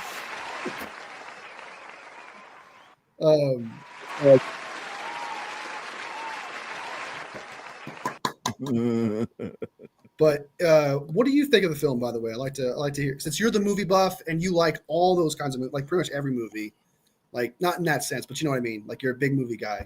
What did you think of? Scarface? Keep in mind, this movie comes out when I am 12 years old. You weren't supposed to be able to go and see it, so you snuck with your older friends to go and see Tony Montana. I could see a little Tarrerdome going, boobies. So this had an impact on not only my generation, who was pretty much the crack generation. Crack really hit when I was in my freshman to sophomore year of high school. This is when the epidemic just, it used to be if you went to school and got in a fight with a bully, I fought Mel McCormick, I done fought Tony, I done fought Tommy, and Nolan got Freaky Rod and all them. I was in the cusp as it won't no more fighting no more. Friends were starting to get killed. Damn. And for us at that time, Tony Montana was just it. This is as gangster as a gangster can get. You see the coke, that's how you got to move. And it is for a lot of the hood. The Notorious B.I.G. has a song called 10 Crack Commandments. And a lot of it, Jesus, it surfaces around. It was a lot of us. Now, I didn't sell the crack, and I ain't tried to crack, but I was this is my generation. Like Jay-Z was a crack dealer, and he references Scarface quite a bit. And then the 10 Crack Commandments, remember him saying, don't get high on your own supply. Yeah, I heard that. Welcome, come and meet my little friend. Avita, you ever heard Chris Tucker say Avita? He's referencing Scarface because he just meant that much to my generation. These are 50-something. Okay. And it just hit different for us, and it was enduring to us. This was our Francis Ford Coppola, it was Tony Montana and his friend, and everybody knew Scarface. You had to know Scarface. It was like a prerequisite if you're gonna be hard, But it is a anti-dealing drug message. It's really supposed to be riddled with mistakes. It's supposed to be riddled with how not to do it. And I think it does that. And my time is up. Yeah, my time is about up here. My camera is going down. I got to switch cameras. Sending you signs. With that being said, man, thank you so much. Thank you for even doing it and giving your honest assessment of it, man. I appreciate it. And you know how we do on the draft, man. We might get together another next Thursday, talk about the latest and greatest in news. Hopefully we'll have a contract signed by the great Brock Purdy, and we can really, really feel good about this draft. Putting the rumors to bed and spreading joy to all our fans. What's that about? Do you want to do this like as a Thursday weekly thing? Because I can do that. We should. It'd be cool with me, yeah, because everybody's mock drafting, and I like to hear different philosophies and strategies, because you bring that you bring that true draftology Ooh. to the mix. It's a draftology to this. The draft has taken on its own entity, as in how you draft, how you move within the confines of the draft. You mentioned look at the board. When you say that to me as a game theory guy, I'm like, hold on, yeah, it is in itself, because I get a little Neanderthalish and just look. If you like the damn player and you at the pick, get the damn player. What is you doing? But Well, it makes for unpredictable. Like if we have a different philosophy and you have a different philosophy, or like you love a guy, you love it adds to a mock draft. It adds a variety because some people. I don't want to go too much from a ramp here. Some people will do the same mock draft over and over and over and over again. Well, yeah, if that's someone like you and me, where we have different opinions on certain things, it allows for a more fun, unique mock draft that other people don't see. and So it makes you go back and evaluate a little bit on some players, because they throw names out there. I got to take a look at Jordan. If my man says Jordan James is good, I got to take a look at the film, because I didn't see everything. I'd been preparing for the draft all year and looking at mainly interior, because I was like, we got to get better on the interior on both sides of the ball. I ain't really look at corners, running backs, wide receivers, but I'm starting to we change. have to check out Darrell Fortune. I think that's or Donnell Fortune. We have to check him out because that's Yeah. been too coincidental. I just want to get to him. Yeah, he keep coming up. So That's the thing we'll about be these taking mock a look drafts. at. Look at these players that are around, like where you're like, oh, I could get him. He looks interesting. It opens up the idea of researching these guys. So Yes, I like that's what it's for. That's what it's for. And then, it makes you dig even further and say, hey, I think we're missing a guy here. Like I did with what's that, Elijah Roberts out of SMU. I didn't go down further enough because I figured, oh, we ain't gonna worry about that. He's 82nd. Nah, screw that. But now he's in the mix. And yeah, you'll see this happen with after some pro days, after the yeah, guys run a couple of 40s. Once you hear like my man Restrepo, I loved him from the U. He's like the second coming to Julia Edelman. But he put that 4.8 up. you ran a 4.8. He said his hamstring was bothering him a bit. Oh, but no, that's not. But oh my god, Yeah, that's bad. Even at a pro day, dude. I know. So his stock is going to fall. Whether Yeah. as a receiver for it, we just can't have it. We just can't have it. But it was Miami's pro day, and he said I had to be here. I figured I could just get by with it. He said I run 4.5. I really do, y'all. But and I What did he believe it. run in the combine? He did. I don't think he ran in the combine. I don't think Oh, he that's ran in the combine. bad, I think it dude. was just his pro day. Yeah. And he had to get it in because he didn't run at the combine. That's why, look, go to the combine. If you able to do it, make your money. If you fast, as Dion would say, if you're fast, just be fast. Run. Just it's running. You've been doing it all your life. Just run. And Dion, who every make no mistake, y'all, we ain't comparing anybody to Dion. They ain't but one of them every century. But he went to that combine, man, took his sweats off, ran that 40 and kept on running. He said, that's all y'all need to say. He ain't do nothing else. He said, there's no need for me to do nothing. It's no need for me meeting with a team who's picking 10, 11, 12. I'm not looking at a playbook. I'm never going to make that. Giants or something. And they're like, you picking 10? I'm not Yeah, going. Dion said, I'm not meeting with you. You picking what, 10? No, nigga, I ain't going to last. Yeah, for sure. But did you just hear about run, make your money. Did you hear about the Sante Samuel and Samuel And Dion, yeah, I seen the beef. thing? We can save that for next week, so we don't get too far in here. But Yeah. Because I got an opinion on that, but I'll probably watch those. It's probably gonna get even more intense. We'll probably have more of an opinion next time. But next week, we'll talk about that for sure. Yeah, we'll have news, sports, rumors, and more with Wolfie and Tarrerdome. Everybody, hey, I want to thank everybody for coming out, man, hanging with us on the mock draft. We had to handle some company business first, but we finally got to it. And remember, we walk by faith and not by sight. In Jesus' name, amen. Thank y'all all for coming out. Bang, bang, Good day and God bless.